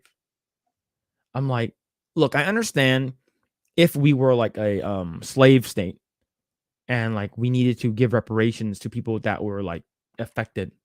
But the thing is that like why the thing is that where are all the tax money? Like it's like where is the tax Yeah, money? that's Who is it's coming from us. It's coming who's from gonna people who yeah where's that money work coming for. from? So the thing is that we are already in so much debt, like we're in $1 trillion debt already, and you're basically using more of the state funds that comes from taxpayers to give back reparations to a group of people that even though we weren't never a slave state. For me, I just don't understand that, right? And the thing is, I don't think I can ever understand because I'm not, a black person, or I'm not a person that came from slaves. But the thing is that, like I said, I did mention they brought like Asians, Chinese people over here during the whole gold rush, like railroad stuff shit, and they used them as slave labor to build the railroad tracks. You don't see any of people who were descendants from those as slaves asking for money, right? Yeah, Guarantee, may it be if it's any type of slavery is wrong, right? So if it's 400 years or if it's even 4 years or 4 months, it's still slave labor. And if you're so against like slavery, you're so against that kind of stuff, and if you do this, then you like slave labor. If you play this video game, then you're actually against trans people and stuff like that. And that means that everything that you buy, everything that you use, everything that you have and you possess, all of them were done using slave labor. So you can't. It's like it's do you understand like the hypocrisy that you're talking about? Do you understand the hypocrisy that you're going through, saying that, oh, I hate slave labor, and you lift up your iPhone knowing that it costs you know a person who's working 5 cents a day in a fucking yeah. sweatshop in China Mhm. making these kind of stuff, right? Chinese railroad workers weren't slaves; they got paid. Then okay, so if that's and then if that's the case, then the thing is that are have the thing is that the descendants you're talking about the descendants of these people that wants reparations, right, Alan? Right? If that's the case, then that's great, right? If they got paid, then that's awesome. But if you're talking about the reparations that these African Americans that were brought over here to it, that are descendants from that, have they gotten reparations already? That's the thing. If they already have, that means that the current generation of Black Americans don't need it. It's Yeah, because they already yeah. got it, They got it already. right? If you already got your 40 acres, then it's fine, right? Yeah, more than Irish got paid in. Whiskey. You literally land like it's like a Family Guy meme when you land in Ireland. You just like when you land is a billions of bottles, billions of bottles of like of alcohol, right? Yeah, my take on reparations is that they should be paid by Africa where they were selling own. Yeah, and that's the reason why a lot of people don't talk about the Woman King, right? I believe I talked about this on my stream before. How the Woman King, the groups that actually sold these slaves off were their own kind, and it sucks. And I believe like the it's just like I said, like any kind of racism, any kind of like slave labor, any kind of like things that are like talking shit about this, about like minority and stuff like that, it's bad. And especially if you're using it as a like in like an evil intent or bad intentions, and you're using that as a way to sort of like step down on people or punch down on people that you disagree with, I think it's bad. If you're using it as a joke to sort of like normalize stuff and sort of poke fun at stuff, like what comedians do, what some of these shows that are actually good does, I think that's fine, right? uh Pretty much every people were slaves and owned slaves, yeah. Like it's not just right it's not just like black folks who were slaves, right? I think every type of people that were slaves in their Yeah, once upon a time yeah, back in history. right. I remember I was watching a comedian this long time ago. Hey, do you know who Russell Peter is? Russell Peters? He's a Indian American comedian. Yeah. But Yeah, I'm not familiar with his work, but I've seen some of it, some yeah, so clips. I remember the first time I watched his comedy special. It was so fucking funny, and he was making fun of everyone. Everyone. There was no one that he's No making fun of exception. Indian people, black people, like what's it called again? Freaking Jamaican people, Chinese people, Mhm. and what's it called again? Vietnamese people. Like they're making fun. He's making fun of everyone, and he's sort of like showed light because I had no idea that they actually brought Indian people to Africa as slave labor. Like I didn't know that, and then I actually Googled it, and I was like, it's actually true. So maybe the thing is that if that's the case, then like it's if you're it's sort of like I forgot someone mentioned it. You said that, or it's either in our chat or in our or one of your Velma videos saying that like it's comedians do it to sort of show light at it. They're poking fun of it, Yeah. but they're also Mhm. showing light to like this stuff actually exists, right? Yes. And it's good to know. And it's like, I didn't know that. And he made fun of it, and it's like it's sort of like, oh, okay. I remember his joke was when he was like making fun of Asian people or Chinese people. He was in Hong Kong, and it was the funniest shit. It's because I heard it in high school. Like one of my friends said it in high school. Yo, 3PO, Eggroll. Yo, what's going on, Jay? No. How's it going, man? How's Flashcast? I stopped by a little bit. You guys are talking about aliens? But yo, we got drunk 3PO in the chat. Yo, thank you. Thank you for stopping by. Hope you're doing well. Let us know. I think you said next Saturday, the 18th, when your Indiegogo goes up for your book. Yeah, Oh I'm yeah. gonna we're gonna buy it. I'm gonna buy one and send it to Grae. And we'll send it all the way in the Philippines. We're gonna send it all the way to you. It's probably gonna take around a month for me to get it. Yeah.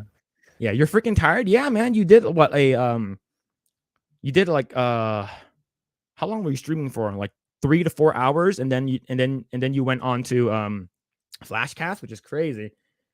Yeah, yeah, 3POs in the house, don't spill don't spill anything. Yep. Let's see. But yeah, exactly. My great grandparents on my mom's side met an Indian reservation in Montana. Ah, I see. Yeah, but yes, I remember I was watching Russell Peters, and the funniest shit was like he was in Hong Kong and he just wanted to buy a bag. He's like, hey, miss, how much is the bag? He's like, $34, $35. And he's like talking about how he's trying to like get a discount. And it's the one where he was like, oh, how about 30? He's like, no, I can't do $30. If I do $30 today, you come back tomorrow, I close down. And the thing is that his accents were pretty funny. But if you were to do that now, would people get so offended that you're doing that joke? Right? It's like, is it okay for you to do that joke now? Like, if you make fun of your own kind, I understand, right? You sort of get that leeway, sort of like how Joe Coy makes fun of Filipino people, Yeah. right? It's like it's okay. But if you have another race making fun of using accent, right? Right? It's sort of like when you have I think when I was watching Dave Chappelle's special and he's talking about how like how about if his black body was inside a Chinese, he feels like he's Chinese, and he started doing a Chinese accent, and then I think you hear like laughter and also like, oh, should I say that, right? But Yeah. it's sort of like who cares? They're comedians, man. It's like just Yeah. let them do whatever they want, Yeah. It's right? like comedy is kind of dead because I think I mentioned this briefly before. It's like I think comedy is a necessity to shed light to Mhm, certain issues in a way that if you just cascade that information through normal lecturing or through normal sermoning, it's not gonna hit people as hard mhm, compared to making it in a humorous or comedic form mhm. because it's far more effective. But it's because of the woke culture nowadays that comedy is it's hard to pull off comedy because you're gonna get canceled somewhere along the way, which is kind of Yeah, sad because comedies I feel is the only way sometimes for make to make people realize the wrongs in particular cultures or beliefs, which is yeah, a shame. yeah. 6 people would be offended and be loud. Be Yeah, loud for sure. and the thing is that Alan, you just want 100% correct. Like the loudest people the people who are complaining are will be the loudest people, and those people will actually go on Twitter, and hopefully they people can echo the sentiment, right? It's like, oh, I hate this because of this. I'm gonna go on Twitter and write all these crazy things down, and then hopefully I get retweeted. And if I don't get retweeted within 5 minutes, I'm gonna take it down. If I don't get liked in 5 minutes, I'm gonna remove it. It's because all they do is type keyboard warrior, type a bunch of shit online, and they want acknowledgement, right? They want people to sort of know, like they just want to be valued, and if no one likes it, they just most of them ends up removing it. Same thing with Instagram, right? You have you post up a picture of yourself, and if no one likes it, you remove it in like 5 minutes, and then you go and remove it again. Me and My 700 alt accounts are mad. yeah, we're all mad, right? And the thing is that I remember I was on this guy Maximilian Dude. He's one of the biggest fighting game community streamer. I know where he stands politically, but he doesn't talk about it, which is great. I love the fact that he doesn't do that. But the thing is that he does have another person in his stream that talks trash about Republicans all the time. And for me, I'm like, dude, I came to the stream not to hear that shit. I want to watch you play video games. Okay. If I want to hear that shit, I go to Twitter. So what happened was that he posted up this photo of a before and after. He was using what's it called? The tonal, right? The tonal machine, where it's like a cable machine, right? I believe LeBron James actually markets it. And he was using that. And then he said that his before and after photos was like, he's like super skinny in the first one. And the next one, he's like, you can tell he's really muscular. And all I asked was this all tonal? And he said, yes. And then I have a person who responded to me, and then I have one person saying your take is invalid is because of your profile, your flag in your profile, and the fact that you follow libs of TikTok. I'm like, what? I'm like, this is about his workout. This is not about who I follow, right? This is not about what, because I had an American flag in my bio and he got triggered, right? So am I supposed to be triggered every time I see a Ukraine flag, like in their bio? No. Am I supposed to be triggered every time I see a pronoun in a profile? No, I don't freaking care. Like all I care is about that. And then I guess a person responded to him and saying that and basically said, who cares if they follow libs of TikTok? Yeah. And then that person responded to the person that responded to, like, is another profile. He said, nice try. I can't believe you made a fake account to counter my argument. And I'm like, what? What? They thought that I made another account to basically sort of troll him. These people online, I think the fact that like they can hide behind their keyboards and their monitors, knowing that people don't know who they are, and knowing that they can get a bunch of likes or retweets and stuff like that. Like people don't don't remember how it feels like to talk to people face to face. Like imagine if would you actually go up to a person and say that to their face? I don't think you would. No. Right. It's exactly. I'm a person who stays at home 98% of the time, and I think that these people are so isolated in their echo chamber that they start to act in really, really weird ways. That they forgot what it's like to, as you said, to interact with people outside. Yeah. You can get away with self-depreciating humor today, but people lost a sense of humor. Yeah. Like I think like one thing where like, back in when I was in grade school, like out of my group of friends, I was the funny one, right? We have the smart one, the athletic one, the good-looking one, and I'm never the good-looking one. I'm always the funny one, or the funny-looking one, right? Like it's a haha, look at that, right? So I always use what's it called again? Humor as a way to sort of get my point across, or humor as a defense mechanism, and to make fun of myself and to make fun of my own kind is because I felt like I was okay. But like once you sort of step out of that boundary, like, is that okay, right? It's so I sort of started like reiterating some of these jokes. I like retell the jokes that some of these comedians would do with accents and stuff like that. There was nothing wrong with that. And then all of a sudden, you can't do that, right?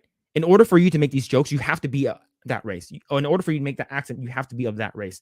And that's why in Simpsons, they replaced Hank Azaria for Apu, right? Yeah, And yeah. then Cleveland Brown was played by voiced by a white guy. Now it has to be voiced by a black guy, right? Mhm. And like, so is that going to be happening for every single thing? And the thing is that Apu was like such a major thing, and I know a lot of people were actually upset. It's like, Yeah, hey, he's been doing the yeah, voice for years, yeah. And he was even right? apologizing for what he's worked in the past. It's like, why? Yeah, Why? yeah. It's like you've been working on this. I think The Simpsons came out in 1989, so this Yeah, thing is like yeah. almost as old as I Long, am. long time ago. So I'm like, dude, like this person has been playing this voice for 3 decades. Like, who cares? You know, this person does a good job voicing this character. Like, just relax, man. Yeah. So many people I meet in real life are now socially awkward. Yes, yes. Like Yeah, people don't know how to talk anymore. Yeah. Like people don't know how to talk to each other. I think it's just like some people just need to go out. I think this, like I said, it's been said a lot. People need to go out and touch some grass. Like yeah. people need to go out, get some vitamin D, right? Get some sunlight. It will help you, right? But yeah, what, no LGBT flag, you bigot? Yeah, it's I'm so glad that, like, I remember when the whole pronoun thing started happening. Like, I'm so glad that, like, I'm not one of those content creators where it's like I'm so big, it's like, hey, why aren't there any pronouns in your bio, right? Yeah. Like where I work, like half the people I work with have like he, she. When I go into a Zoom call, like half of them have like he, she, they, them, her, she, or something like that. Like his, him. Like, I'm not gonna do that. Like the thing is Yeah. that, like, there's no, like, you know who I am, and I'll tell you. And the thing is that you should, it with my name being a male name, typically male name, you should know my pronouns. I'm not going to tell you my pronouns, okay?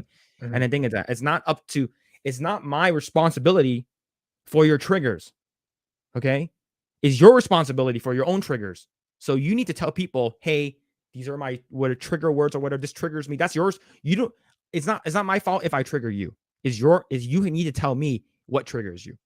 So the thing is that majority of the time, a lot of these Zoom stuff, like people don't know anymore, right? Yeah. But for Velma, for some reason, can be changed into Indian. Yeah, exactly. Yeah. But the thing is that I don't. I think the reason why they have to change her to Indian it wasn't only because of a self insert.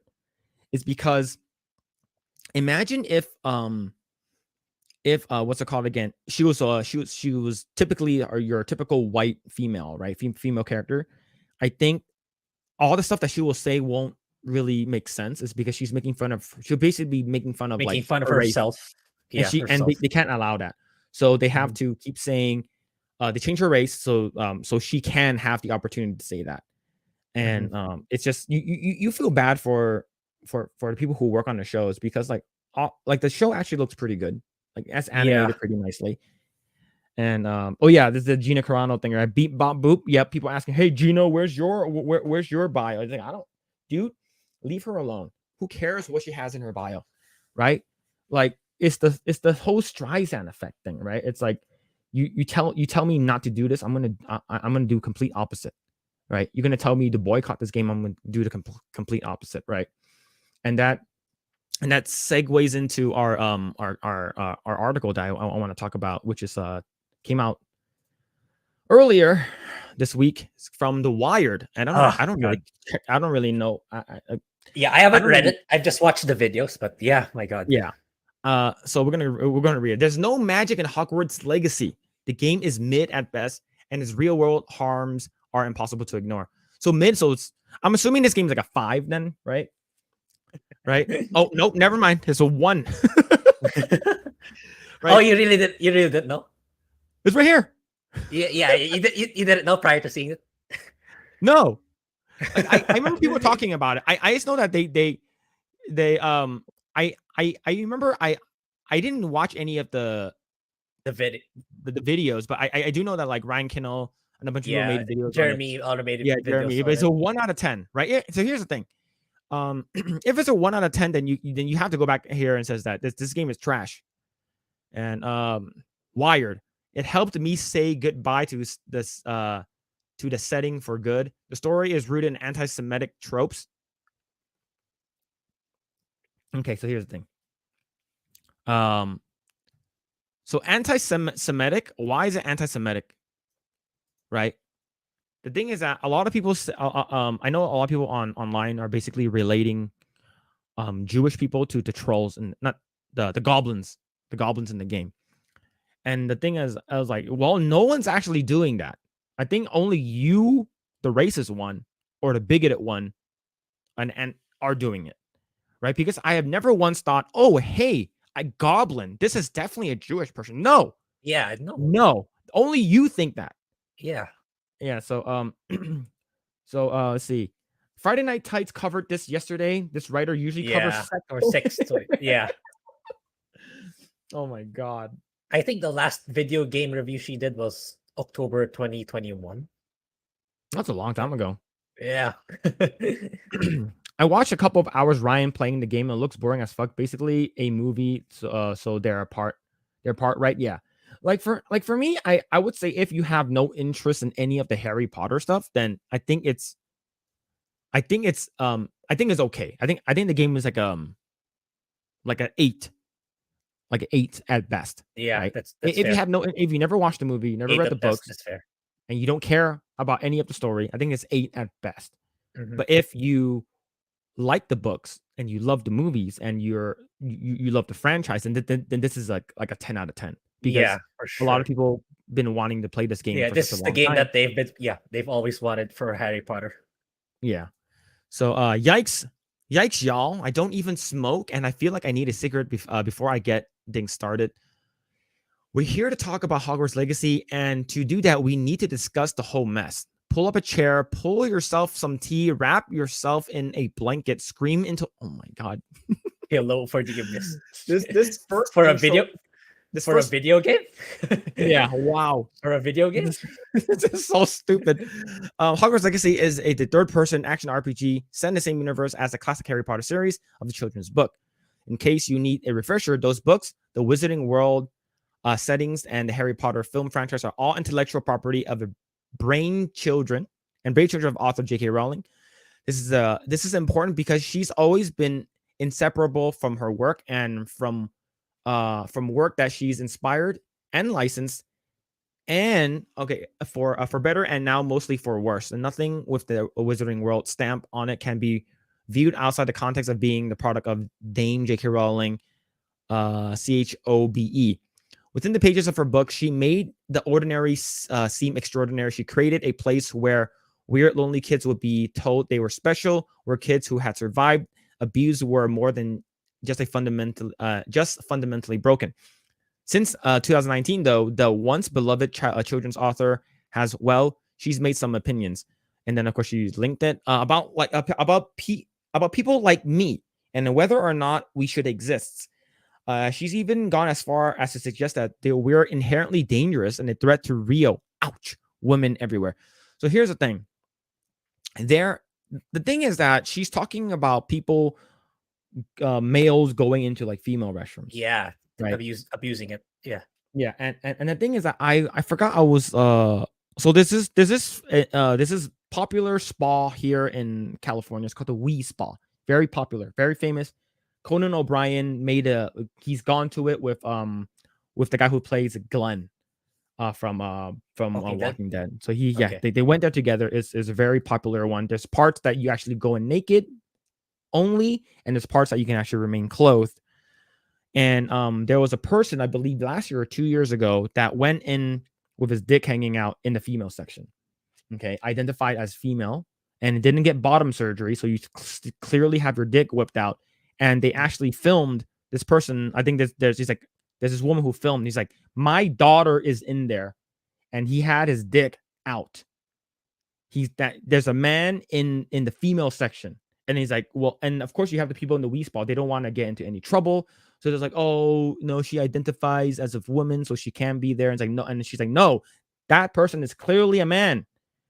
And the thing is that those are the stuff that she's talking about, right? Grae, do you know who Blair White is? I have heard of the name, but I'm not familiar with the story. So Blair White is a trans female, originally a man, but she looks the part. She looks like a female. And I remember I was listening to it.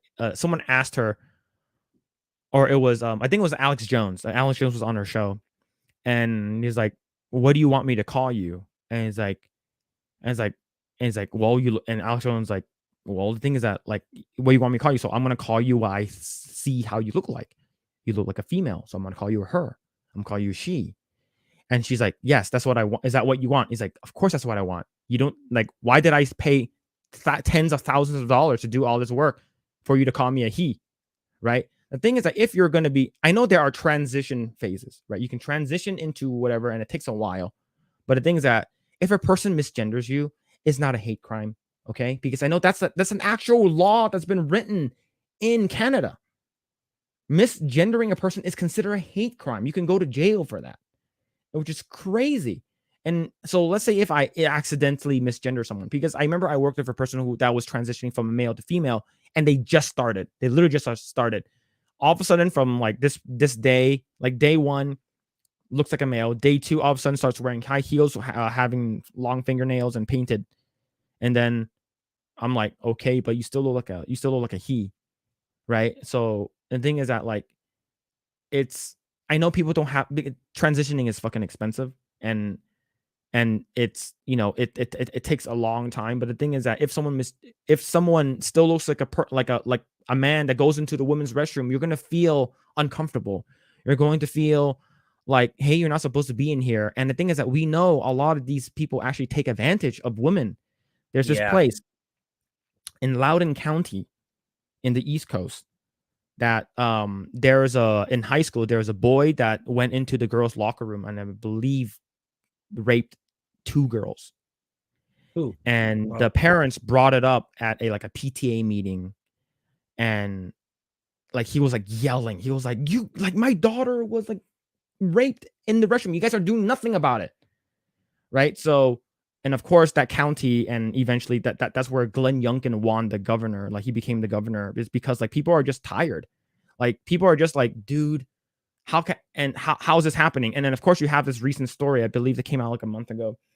There's a person that identifies as a female was going to jail, clearly looks like a man, still identifies as a female, and then was locked up in the female and knocked up 2 females or like 3 females or something like that. Like they're pregnant in jail. Like how is this happening? Right? And that's the stuff that I think J.K. Rowling's talking about. And the thing is that she stands with trans people. Like she actually said in one of her tweets, he's like, I will go out to the street and march with you guys. But the thing is that like what she said about people who are still female, feeling safe, feeling comfortable in the restroom, a lot of people feel like they're safe, right? Like if you go in there, you feel like, okay, if I go in here and take a deuce, I'm supposed to feel comfortable. If I go in here and I need to change because it's the time of the month, I should feel comfortable. I should feel safe in here. But the thing is that she's talking about women being safe. And I think they're taking that out of proportion, saying that I shouldn't exist, which is they're just disingenuous of what they're saying. The thing is that there's a lot of things I don't agree with J.K. Rowling in this point. But the thing is that as long as it does not affect me, as long as it doesn't affect my livelihood and people's livelihood, and forcing people to say stuff or do stuff and stuff like that, like I think that's where a lot of issues arise. And that's why this person, I could feel like it's extremely biased. Yeah. Like this article, you're not being bipartisan when it comes to making this review for this video game, is because of your biases. I don't know. Like I know it's a little bit hard to understand. Like sort of, it's you can try to understand it but it's a little hard because it's like I hear this all every day. Like where I work, there's the diversity, inclusion, and equity trainings that you can actually go to, right? There's a lot of these things where like, oh, you got to make sure that like we're not offending people. We got to make sure that this game comes out, it's okay with everyone. And I think I hear it all the time. And like I don't, I think it's fine. You can believe in whatever you want. Same thing with this goes with religion. You can believe in any religion you want, as long as you're not like, hey, why aren't you this? You're gonna burn in hell if you're not Christian. You're gonna burn in hell if you're not this. I'm like, dude, just let bygones be bygones. Let people live and let live. Just be nice to one another. Just leave. If you, if you don't have anything nice to say, don't say it at all. But the thing is that a lot of people are just don't even want that anymore. Just that you have to agree with me, and if you don't agree with me, if you don't, they're saying silence is violence, right? If you don't say anything, you're against me. If you don't say anything, you're not supporting my side. It's like I'm not, just because I'm not saying anything doesn't mean I don't support you. I support you to be able to live. I support you to do whatever you want. But once you tell me to change my mind or to change how I believe, that's when we have a problem, right? Let's see. After playing the game for a little bit, Az, who wasn't a Harry Potter fan, talked about buying the Lego Hogwarts castle. That's awesome. That's awesome. And I just saw his tweet earlier. He just finished watching Deathly Hallows Part 2. So he said he's liking it, right? So that's why I think he says he's liking it. That's pretty cool though. I'm gonna go back to this one. So you can review bomb a game because of their politics in game, in the name of inclusion and diversity, but not the movie because it's bad writing. Yeah, right. It's like, oh, people are review bombing this episode 3 of The Last of Us. Well, people, I'm pretty sure, people, if you actually read the what's it called again, if you actually read the reviews, I'm pretty sure it's like, well, this does not further the story. I remember I went on to what's it called again, Amazon like a couple days ago, and I was looking at the reviews for Hogwarts Legacy. There's 3 of them. 2 of them were 5 stars, saying that this is the Hogwarts Harry Potter game I've been waiting for. This game is great, has lots of things to do. I love the character creation. And then there's a 1-star auto at the bottom. It says bad, or it says idiot. I'm like, wow, nice review. And the thing is that, like, of course, like, they're trying to ratio it, right? Oh, the reason why that's an actual review bomb. You actually have no constructive criticism towards the game. Did you even play the game? Did this person play the game? Like, I wonder, right? Alan Buck, this game looks great. Once you get past the tutorial, it opens up for you to do a lot on your own. Yeah, it's the game is great if you love Harry Potter. Yeah, I think I stopped at that part in my playthrough. Yo, the part where it opens up. Yo, once you get the broom, man. Once you get the broom, it's like, oh shit, like you can go everywhere now. It's great. If you're not going to use sex appropriate locker rooms, then you need to have a separate locker room for trans people. Yeah, like that's how I feel, right? And the thing is that they wanted like a trans league too, like in sports. And didn't they do like a trans league in hockey? And they, like, a lot of them got destroyed or something.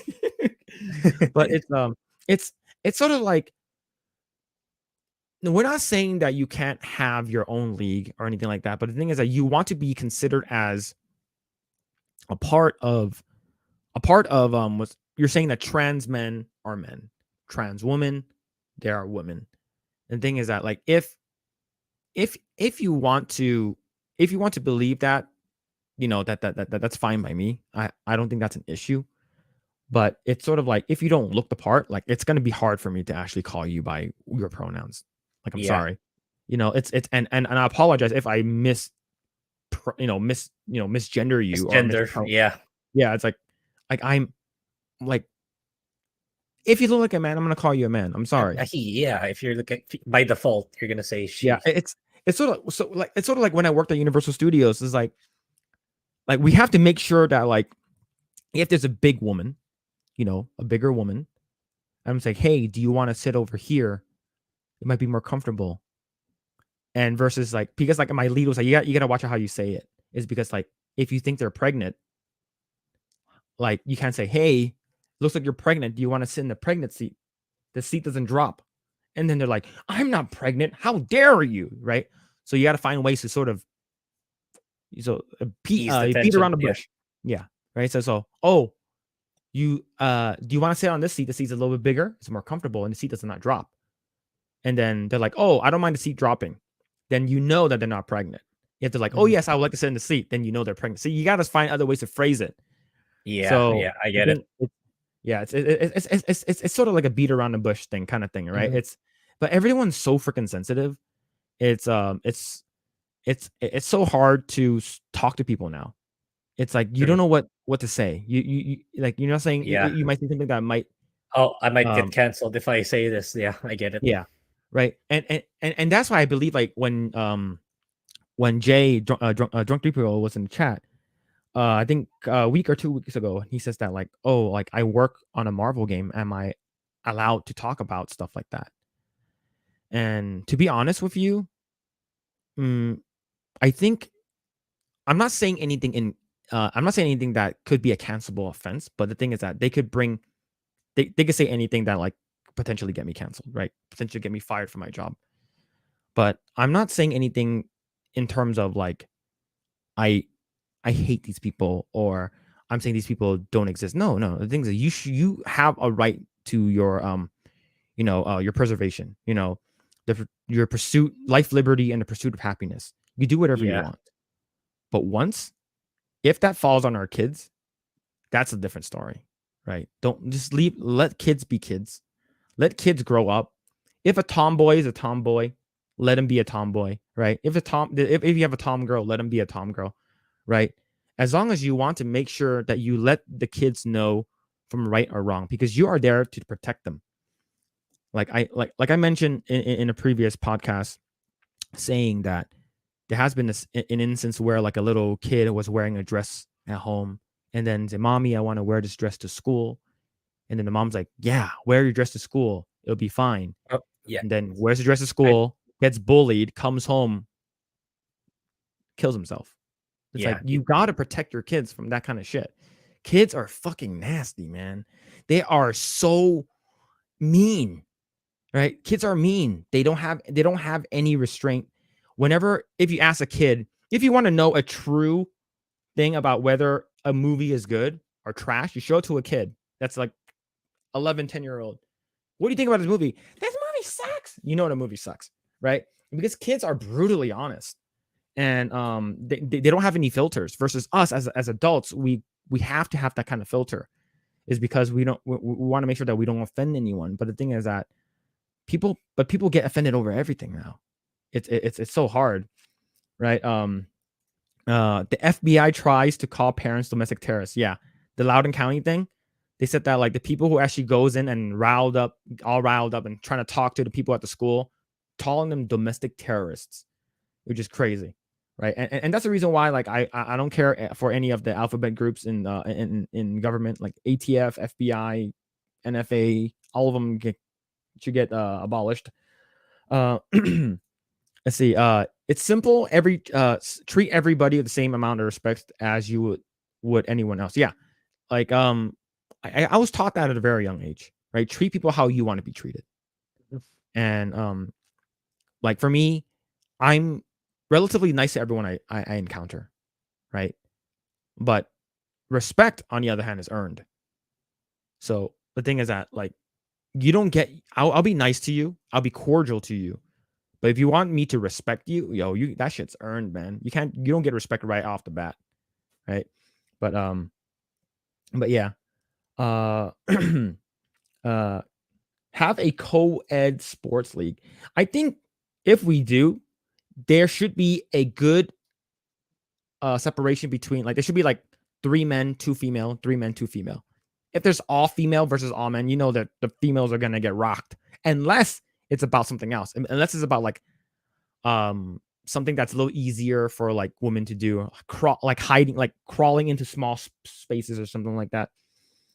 Are identity politics only a US thing? Grae, is it only a US thing?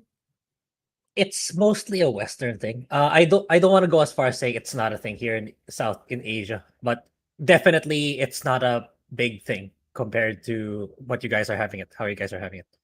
Mhm. Because mostly the LGBTQ community, they just want to be left alone. It's like, yeah, I'm queer, but I don't want to be vocal about it. I don't want to instill my values onto other people. So which is fine, which is better. So it's like, yeah, I mean, they're not really loud about it. Like they just want to be left alone, living their lives, Mhm. and yeah, that's it. It's not really as big of a deal compared to in Western countries for sure. Like what I saw another comment. Yeah, like what Alan said, it's more of a first world thing. Yeah, it's like no parts in Europe are dealing with it too. Yeah, it's a first world thing. Yeah, definitely. I think it's more of I think places that are more conservative, does not like. I think China is not like China, maybe Korea, yeah, I don't know, Japan definitely won't have these kind of things. Taiwan won't encounter too many of this kind of like identity politics kind of stuff. It's because they're focused on their own things, and people are more traditionalists that don't believe in these kind of things. And I think that's where did you Grae, did you watch Everything Everywhere All at Once, something like that, with I've Michelle heard of it, Yeoh? but I haven't. Oh, I've heard of it, but I haven't watched it. So that movie is, in my opinion, it's good. I think that movie is good. I think it's like a lot of people said that that's what Doctor Strange and multi madness should have been. But that movie, the core principle of that movie is acceptance, right? And it's about like the daughter trying to get the mother to accept her for who she is. It is a little woke, but that's like the sort of moral of the story, is because she's the mom, Michelle Yeoh, is talking about like how your parents are traditional. We know we're traditional Chinese people. We're not sure about this kind of thing. And your grandfather, he's more traditional, and he is how he grew up. So this is probably, it won't be a good thing for you to tell him. Mhm. So the thing is that she's trying to convince her mom to show that it's okay to her grandfather. So it's about that, right? Like Okay. and the thing is it's sort of like normalizing it. But the thing is, it does it in a way where it's like, oh, it's we understand it. It's like, it makes sense, like moving there are times where people who feel different, who feel like they belong in a different body or something like that, or they are attracted to this type of people. And the thing the thing is that when it comes to family, it's a little different. Like, you trying to convince your family, it's like, oh, you can't shove this down my throat until like. But the thing is that is your kid, right? Is your son, is your daughter, is your cousin. You interact with them all the time, so you have to accept them for who they are. But the thing is that I think that's where sort of like a woke movie is done correct. And the thing is that like it's I 100% guarantee you that movie will not be released in China. Is because Chinese people they don't believe in that kind of stuff, right? They and the thing is that like, and that's the reason why like I feel like a lot of these identity politics and like the cultural war kind of stuff is like, it's already in our government here in the US. Like, I'm not sure if you've seen like the military commercials, right? Like there's one in China where it shows like them like marching in sync, marching down, saying hi to Xi Jinping. And then the one in Russia is like, oh, this guy's a badass, where he knows how to like load a gun and stuff like that, and it looks like a fucking action movie. And then the one in the US is like, I have two moms. It's like, oh, okay. So the thing is that once it leaks into politics, that's when it gets a little scary, is because you're gonna have a bunch of these um like weaker people that's gonna be in the military, right? And they're already lowering our standards for people to get into the military. Like, I remember for Navy SEALs, like one at the top for the Navy, right? In order for you to get in Navy SEALs, you need to reach all these requirements. You need to be able to do this many push-ups, or you need to be able to do this crazy water challenge. But they're making it a lot easier for women. It's like, Okay. no, I think I think the test should be as hard, is because we want the best of the best. I Yeah. think the test should not change. But however, if a woman does actually beat and able to qualify, then that's great. That means that you are qualified. You're good enough to be in the best of the best. And that's how I feel. Where you should not make things easier, right? I think it's just I have a feeling that like that's how our country, at least in the US, might sort of lose in that aspect, is because like, you see like Vladimir Putin, and you see Xi Jinping looking at the US, seeing all these like crazy like, you know idealistic gender studies, identity politics stuff, and hearing that is like, oh, look at how like crazy the US is versus us, right? Yeah. Yeah. And that's why I think TLOU, brought up a good point where it's like, is it only a Western thing? And it's like, and then Alan was like, it's a first world problem thing. Is because being stuck inside for 3 years during COVID, people are just like, oh, I just want to do some shit. I just want to do some activist stuff. I want my voice to be heard. So this is how it's heard, and it's in my opinion, I don't think it's a good way for it to be. And then you have this person who's writing this article saying, I barely played the game, but I hate the author so much, I'm going to give it a 1 out of 10. Yeah. Right. When it comes to the voices, when one of those voices comes from the author who taught you about accepting yourself, a person you taught truly saw you and kids like you, it hurts in a way that I honestly hope she never understands. I wouldn't wish this on anyone. And I think that's the thing that where I mentioned at first why everyone loved Harry Potter.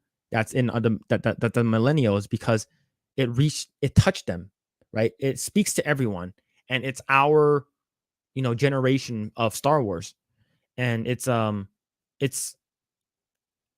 they're so upset. It's because like what I grew up with, how magical this thing is. It's the author is not saying, is not echoing everything that what I'm echoing. She's not saying everything what I'm saying. So she's not saying, like, I disagree with her in this thing. So I'm gonna cancel her. You have to stop playing this game. And like, I don't think she talks about the game that much. Yeah, at the first felt dangerous to me watching these characters I knew contend with adult level peril. I felt seen in Harry. I saw my own rough childhood reflected. I shared his frustration with the adult world, and that tight knot of anger he couldn't really understand boiling away in his chest. Okay, I avoided press about Hogwarts Legacy when it comes to it first announced. I didn't want to see the gameplay. Okay. The longer I spent in the version of Hogwarts, the more I feel his tangible absence. It's basically, yeah, it's completely biased. Like it's just saying that, hey, this game sucks. Okay, Yeah. so writer and reviewer Jao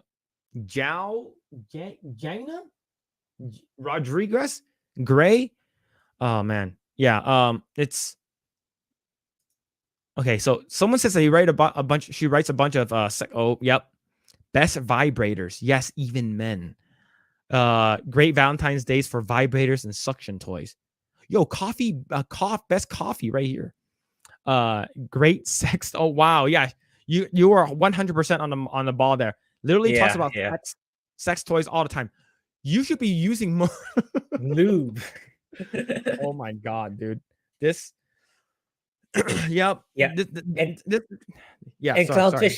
Clownfish TV even mentions that Wired, this website, was once Sony paid them for marketing way back. I don't know when, but there used to be a time that they were paid by Sony to do marketing for them. So how the mighty have fallen. Oh wow. That's Yeah. crazy. Then it's funny how many people of the trans community support Ukraine, but there are no gay or trans rights in Ukraine. I think it's they're trying to support whatever is popular at the moment, right? Yeah. I think as of right now, I think the Ukraine thing has been going on for so long, like it's sort of like people still care about it, but it's in the back of their mind. It's been going on for so long now, and the thing is, it's like a lot of people was like, oh, I think they're talking about like David versus Goliath, right?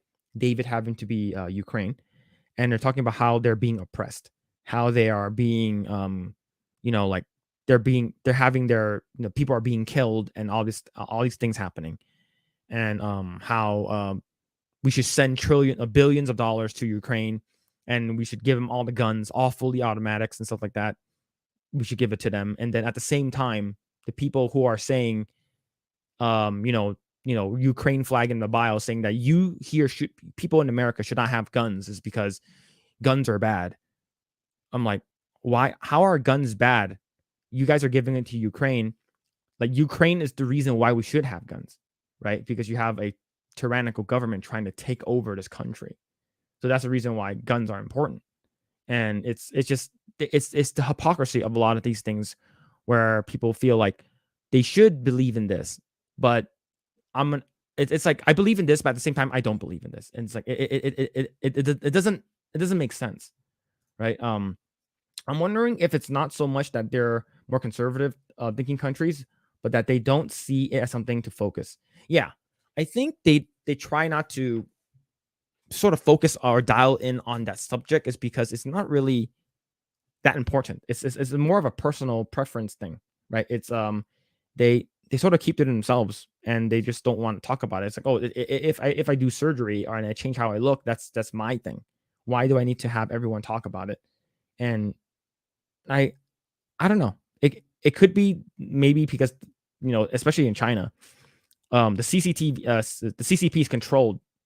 No, they control media. They control everything over there, right? They control WeChat. If you type something on WeChat that's incorrect, they'll come after you. So like they try not to say things that are like not for the country. And if something that makes the country look bad, they're gonna immediately censor it.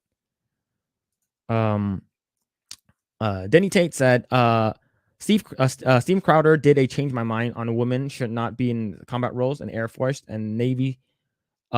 The Navy or supply lines is fine. That's not front lines. Yeah, in my opinion, I would say I think females they can belong in the military, but I feel like they are not suited for, like you said, combat. Is because let's say if a 180 200-pound man gets downed, gets shot in the knee or something like that, and they need to be dragged back to like safety. Can a 115-pound, 120-pound, 130-pound woman be strong enough to be able to lift the male counterpart with all his gear on? Right, the gear is about 50 pounds, right? So you have plate carriers, you have the rifle, you have all the magazines and the ammunition. Are you able to carry that person back? That I think that's one big thing where like they don't bring that up. But if the female can do it, I think they should have the opportunity to. But it's sort of like once the draft comes, once shit hits the fan, like are they going to be able to handle that kind of like pressure and that kind of like opportunity, right? Mhm. A woman that doesn't have the strength to pull her own weight puts her fellow soldiers in jeopardy. If a fellow soldier gets hurt and she can't carry him off the battlefield, he's then he's at greater risk. Grae, do you agree with that? Yeah, What do you think about this? Like military kind of like war stuff. yeah, it's if it compromises the operations because of gender limitations, and yeah, I'm gonna have to agree as someone from Asia. Like what matters Yeah. is to fulfill the objective. If the particular gender is not suited for that type of work, then yeah, by all means, it shouldn't be biased based on gender. Yeah.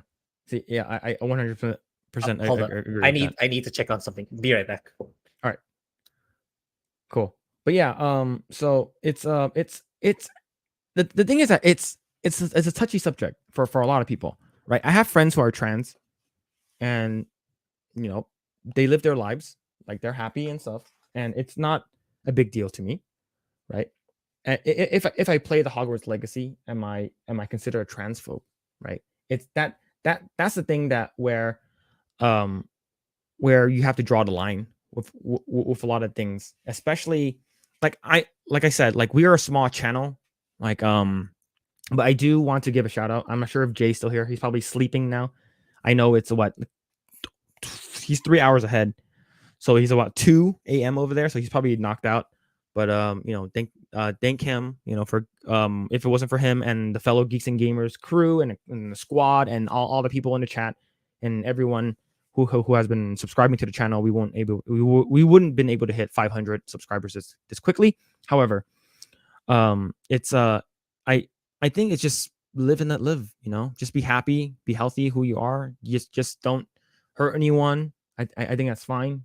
Treat and 100% leave the kids alone. I think only 3 women have ever made it through ranger training. Yeah, see, here's the thing. If you can, if like I have no problems with that. Like if you can actually make it through the actual like military training, like black ops, spec ops, like you want to be in Navy SEALs and stuff like that. Like and if you can make it and you're maybe not everyone makes it, right? But if you can make it, then like yeah, that's badass. That's cool. I want I want to see women being empowered like that, and that's what I love about, like, here in the US. Like, I'm pretty sure some other countries prefer, like, women not to be in, like, combat roles. And look, I understand, but the thing is that if we are going to be pushing forward this kind of things where, like, we're telling, hey, we should make things easier, so so people will have more people that are going to be in the Navy SEALs. I think that's something that could lead to things going bad. And then Yeah, and for then sure. let's go ahead and look at this one right over here. This from Bounding in the Comics. Transgender Montana state legislator voices approval for Hogwarts Legacy Twitch tracking list. It's bad to pay for a game based on an IP that directly funds a turf. So this is an issue right over here. When a Montana state legislature, someone in government, basically saying that you should not play this game is because you're directly funding a turf. But the thing is, I'm pretty sure J.K. Rowling gets a small percentage of it, not that much. But let's go ahead and read here. Though she claims to disagree with using it for a purpose of targeted harassment, a transgender member of the Montana state legislature has voiced her approval for the recently shuttered Hogwarts Legacy Twitch tracking list. Since 2020, pro-transgender activists have attempted to boycott Harry Potter author J.K. Rowling and lambasted those who continue to either support or enjoy her works. This was due to the comments she made regarding biological sex being real and attempting to avoid offending the transgender people would result in offending the giving less rights to women. Despite pushing for a boycott of Hogwarts Legacy, with efforts to include false claims the game was anti-Semitic, the game broke Twitch's record, having the most live viewers for a single-player game. Yeah, which is kind of nuts. Yeah, which is, according to what I heard, and it beat Cyberpunk. Yeah, yeah. I mean, you can get that. I mean, for a single player game alone to get that kind of numbers, it's kind of insane, honestly. Yeah, that's great. That's what I love to see, right? I love to see through the fire and the flames would carry on. But along with the infamy of the boycott, the game releasing early for those who bought special editions may have helped, right? And instead, activists turned to embarrassing streamers for playing Hogwarts Legacy. One notable case showed a streamer being on the edge of tears despite her pleas of being an LGBT ally. Another case was a VTuber cancels plans to stream the game, though was only suspected due to have been harassed. See, that sucks. See, imagine that's.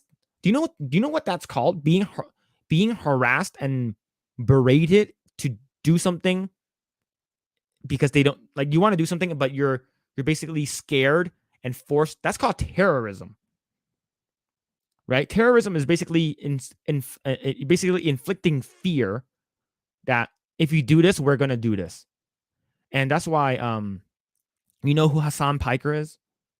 Yeah, he's a large Twitch streamer, but I don't really follow him. But yeah, I know he's so he is one of the biggest leftist progressive streamer, right? So Hassan Anabi, I think that's that thing. So Hassan Piker, I believe he's the nephew of Cenk Uygur from the Young Turks. He actually said that I really want to play the game, but the thing is that I don't want people coming into my stream and berating me. So that's the reason why I'm not going to play the game. Yep, that is what you call terrorism. And the thing is that he's letting it happen. And the thing is that Hassan is such a big streamer. Like he's one of the most prominent ones in terms of being like outspoken to be, pro-socialist, pro-Marxism. Like the thing is that, and even like who cares, man? Just play whatever games you want. Play the game. Yeah, it's sad, but I'm glad the game is doing really, really well. One person even created a website to uncover which Twitch streamers have played the game. After high universal scorn from those outside the boycott, the site was shut down less than 24 hours. The boycott and harassment itself was mocked and rejected by streamers. There was one individual who voiced support for the boycott despite the harassment, made all the more surprising because of their role as an American politician. Openly transgender Montana House Representative Zoe Zephyr, Democrat, voiced her support for the boycott on social media despite another Twitter user alerting her to the hate raids it perpetuated. Right, so it's right over here. So Nakitine Prime is hurting your constituents. And this is to her, so at her. Do you endorse this? And this is asked by this person, to which Zephyr admitted, I'm not sure what you are talking about. Can you elaborate? In short, politicizing a video game and calling for a boycott due to J.K. Rowling's belief. So that's what this person said. A database is also being created against all streamers who buy it and stream it, so they can be hate rated live on stream. It's just a game. Wow. Yeah. So the thing is that, like, I'm glad that site's been taken down. It's because it's just like you're literally rating someone just because they're playing a video game and you don't support it, dude. Did you see what Melanie Mac's chat did? Yeah, I saw that. Yeah, so what the person that came in that started like saying, "Oh my god, you're a bigot!" Like they gifted that sub. person a sub, and they have to delete their account. That's what you call killing them with kindness. I think that's the appropriate way for you to do it, right? Mhm. And it's like, okay, thanks for coming.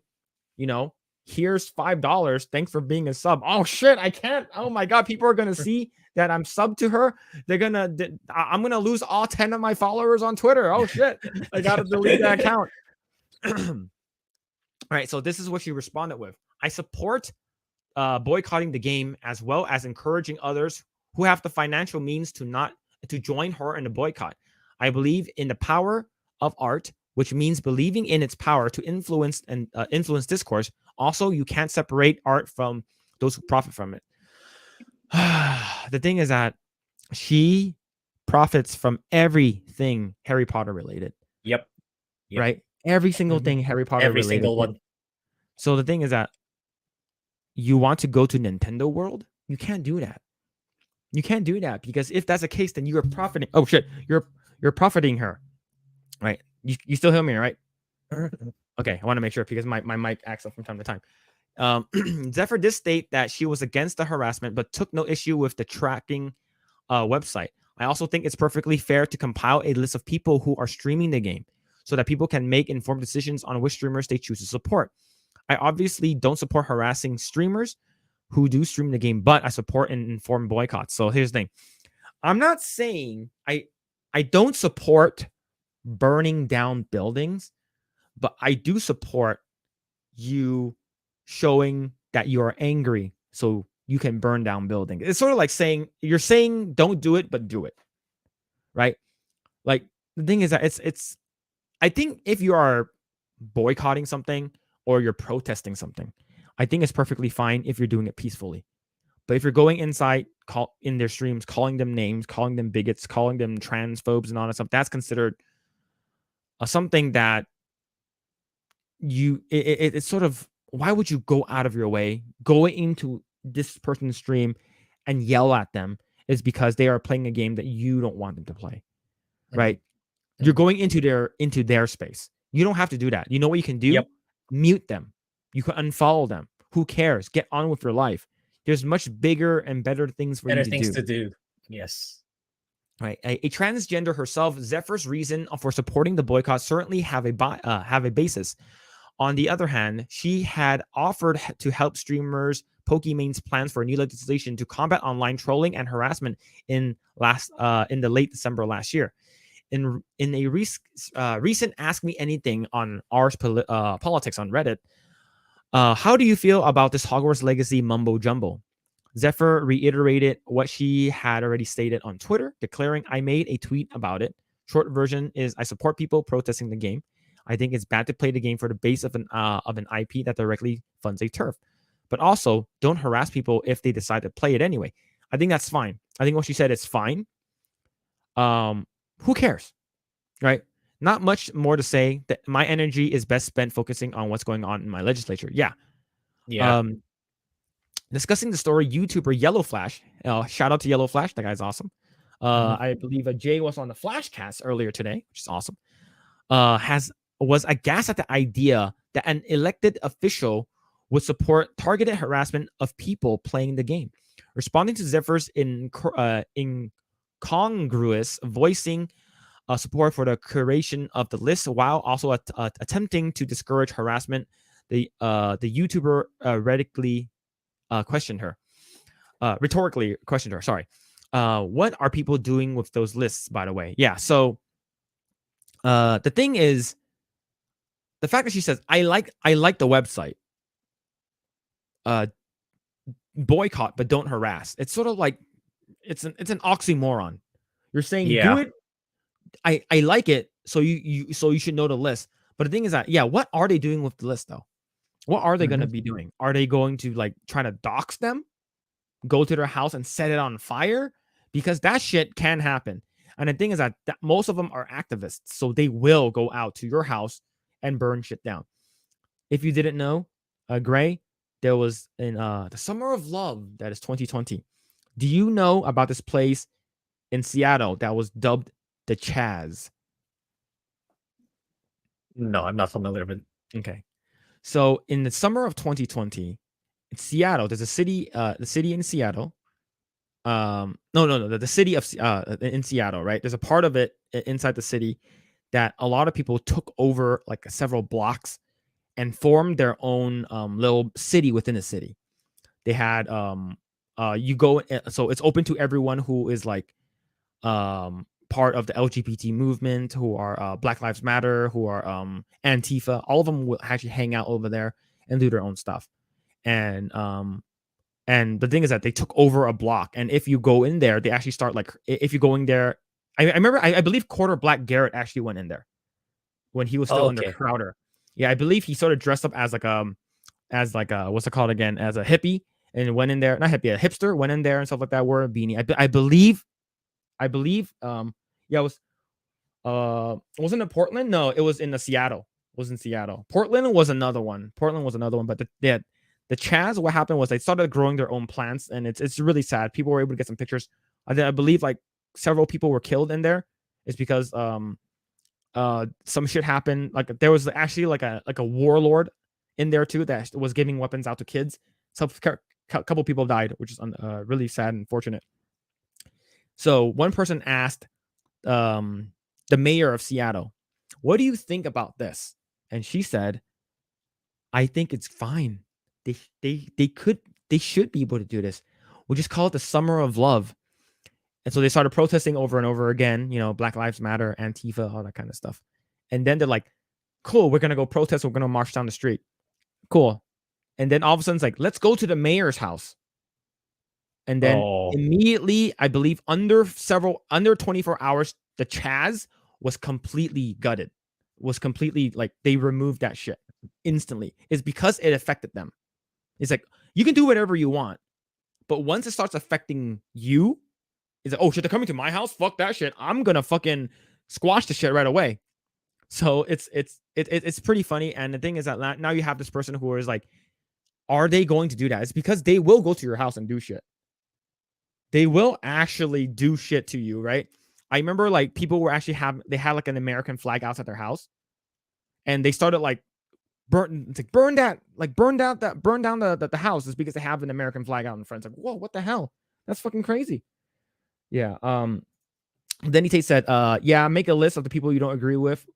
That has never happened a bad thing. No harm has ever come from that. Yeah. Especially if you make a list and you're going through it, and it's like, oh, you know what happened in a freaking during World War II? Hitler made a list. It's just it's crazy. Just ask Canada Freedom Truckers. Yep. Do you know about the Freedom Truckers in Canada, Grae? Was this the one you told me before about the COVID situation, or is this something different? Yeah, it's similar. Yeah, I think it is. Okay. I think it is. I think it is. For the people who don't know, it was it's because they want the truckers to take the vaccine or something like that, right? Mandatory vaccination, stuff like that. And then what happens is and a bunch of lockdowns and that happened in Canada. And then what happened was that I think like Trudeau was able to shut down their accounts. Like I believe they started like a GoFundMe for the truckers. People were like, so they can give them money and stuff like that. So while they're protesting, and the government was able to shut down their like GoFundMe and stuff like that. So I believe they started using Gives and Go or something. But it's pretty crazy. Yeah. Chaz was self-sufficient. They had amazing gardeners. Oh yeah, I saw a picture of their garden. They're basically, they had like a trash bag. They had like a trash bag, and then like was like a cardboard, and then they put like dirt on top of that, and the dirt was like an inch thick, and they started planting stuff. I'm like, this is nice. This is not gonna. You need more roots, man. It's like they don't know how to do it.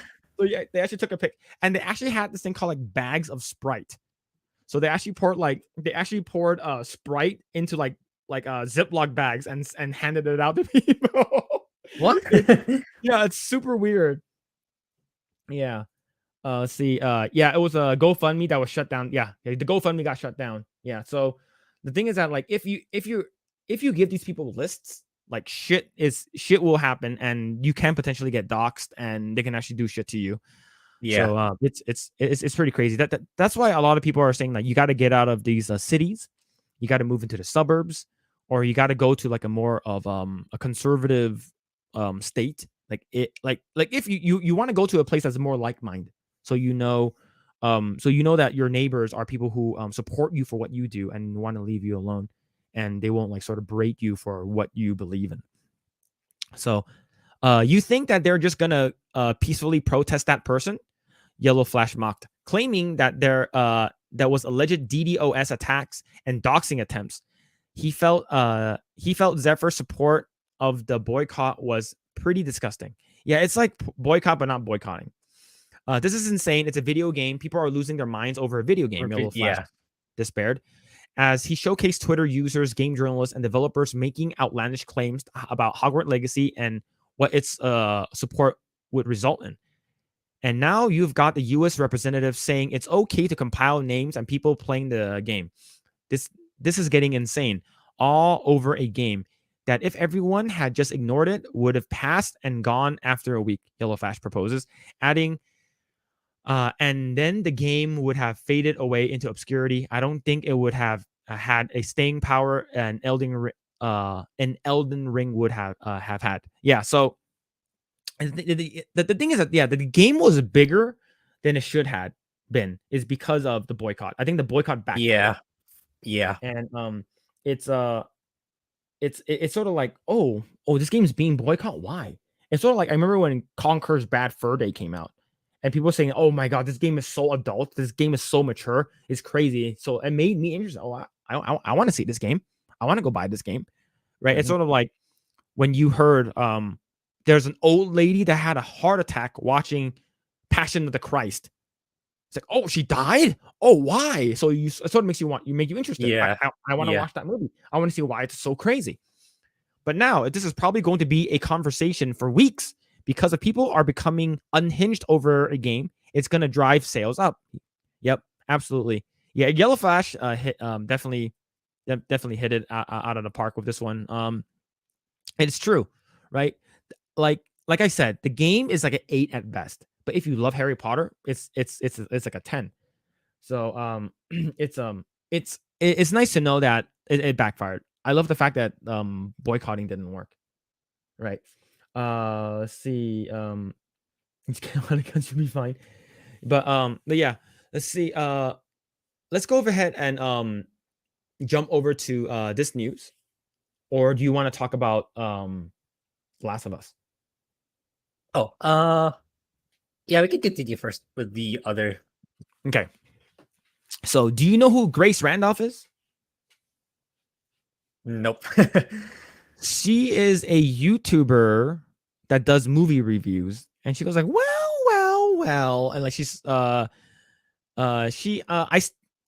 sort of find her voice a little bit annoying, but from time to time she gets early access. She's actually sort of like a Hollywood shill, and she likes so she gets a lot of first access, early access. She gets invited to screenings and stuff, right? I can imagine. Okay. So most of her takes are correct. Some of her like leaks that she gets are correct. Some of them are not. However, there was one that came out, I believe, February 9th.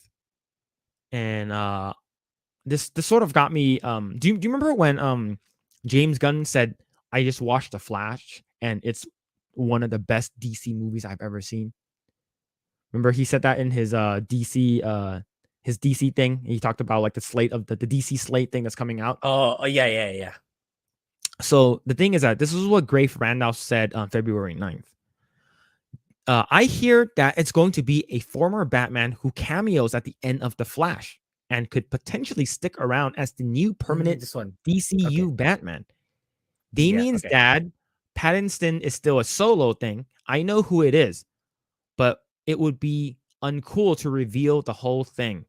So who do you think it's going to be? Yeah. Okay. I think I know what you're gonna get. So the thing Rumor. is, Yeah. yeah, Rumors is go ahead, go ahead, go ahead. it's Christian Bale. That's the Yeah, I rumor think it's going to be circulating. Christian Bale. I don't think it's going to be George Clooney. And we already know that Val Kilmer, he can't talk anymore.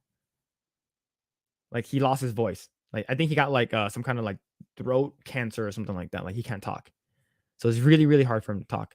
So it's either between George Clooney or Christian Bale. And in my opinion, I think it might be Christian Bale because I don't because nobody likes those bat nipples.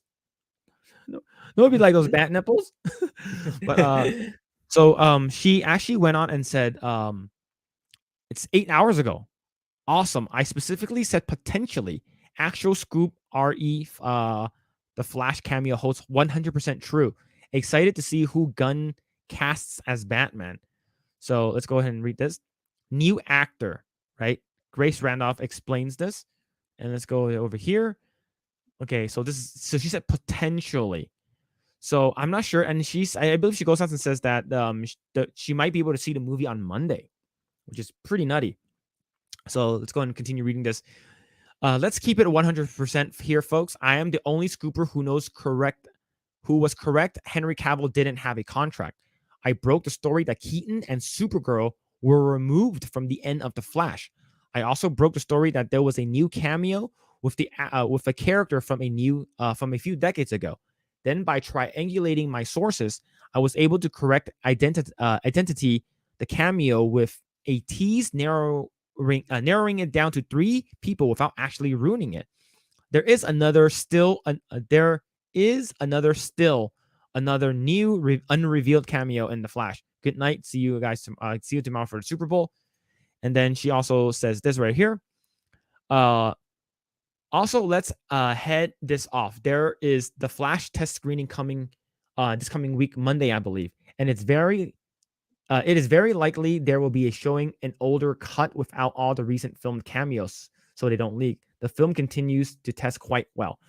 So the thing is, what I was hoping for was to have Terry McGinnis as Batman Beyond, and then having Michael Keaton play Bruce Wayne, like an old Bruce Wayne, showing him the ropes and stuff like that.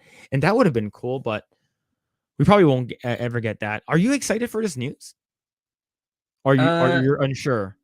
Yeah, I'm unsure. I'm not really that excited for superhero movies anymore, honestly. Yeah, man. It definitely feels like they're running out of ideas, so they're trying to bring back nostalgia. Yeah. Right? They're trying to hype up stuff with nostalgia. And that's what they're doing with what's it called again? The Flash, with bringing back a bunch of older characters. And I think nostalgia works when it's done correctly. Like I think Doctor Strange one was done okay, I guess. But you have stuff that, oh, we're gonna make a part 5 of Indiana Jones. Who's excited for that? I don't to be honest, I could care less about Indiana Jones. I just want to be entertained.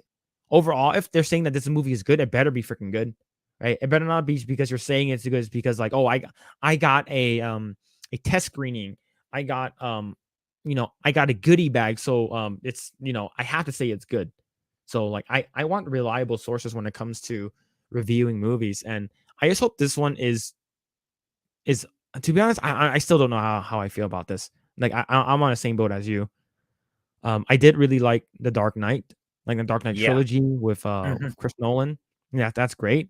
But I don't know, having Christian Bale coming back. I think a lot more people like Michael Keaton, in my opinion, than Christian Bale. Like I know that they didn't like the. You and could have. and then yeah, there was also a point issued out. I forgot whose video it was, but didn't Christian Bale said he would only come back if Christopher Nolan was directing?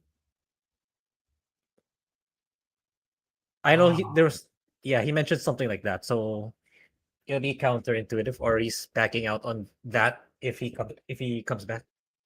I think the only way that Chris Nolan will come back is if they paid him a shit ton of money. Right, a shit Yeah, ton of money. Like the thing is, that you're getting the Brave and the Bold, and you're bringing in Damian Wayne, and you already have a bunch of all these like other you have Damian Wayne, you have Jason Todd, and all the other previous Robins like Nightwing. You can have all of that. I don't know if he was gonna do it. I'm not sure how that's gonna be. And I know we all know that the Flash is gonna reset everything. So if the Flash does reset everything, uh, because they're gonna have to have a Batman that's like seasoned, like a seasoned Batman. So if he's gonna be an older Batman, it does make sense for them to bring back Christian Bale, because Michael Keaton is like 70 years old. yeah, Like Michael Keaton's old, right? And I believe Christian Bale. Oh, good for you, Christian Bale. I think he's like in his 50s. Like I think he's like maybe late 50s, right? The Dark Knight trilogy was good in that it was the beginning, middle, and end. Yeah, it's I like of course Dark Knight's the best. I really like Batman Begins. I did rewatch Dark Knight Rises recently again, and I was like, oh, this is still pretty good. I'm not a big fan of Annie Hathaway's as Selena Kyle. yeah, Yeah, I'm not a really big fan of her how they portrayed her, but it was overall pretty good, right? It was a nice, you wrapped it bow and sent it off and it's like, okay, this is great. But if they bring him back, I'm not sure how I would feel about it. yeah. And I think that's point also for comparing comic books and manga. Is Mhm, that manga has a beginning, a middle, and end. Then that's it. Unlike here in superhero comic books, like they keep reiterating the same heroes again and again for literally hundreds of times, which is why it's struggling compared to manga. It's like mhm. people want something new, something that's not woke, which is I think comic book writers are struggling with. Like they need having to rehash the same heroes again and again.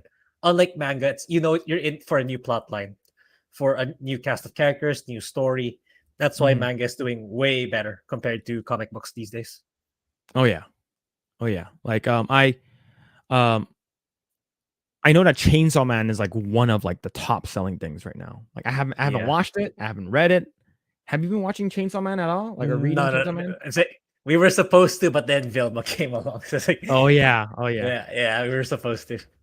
Maybe if they're, I mean, I mean, Velma's finished, so maybe we can start doing Chainsaw Man.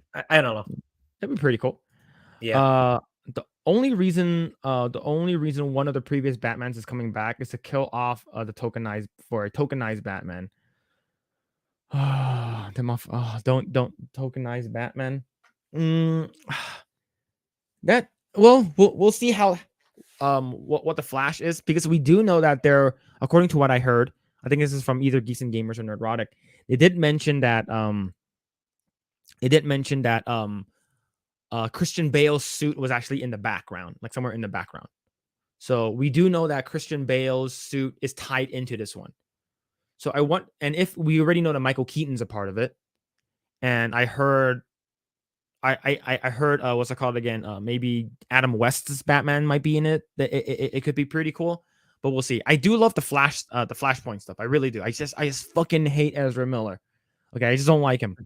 So yeah. I will be hate watching it, but I'm not gonna be paying for that shit.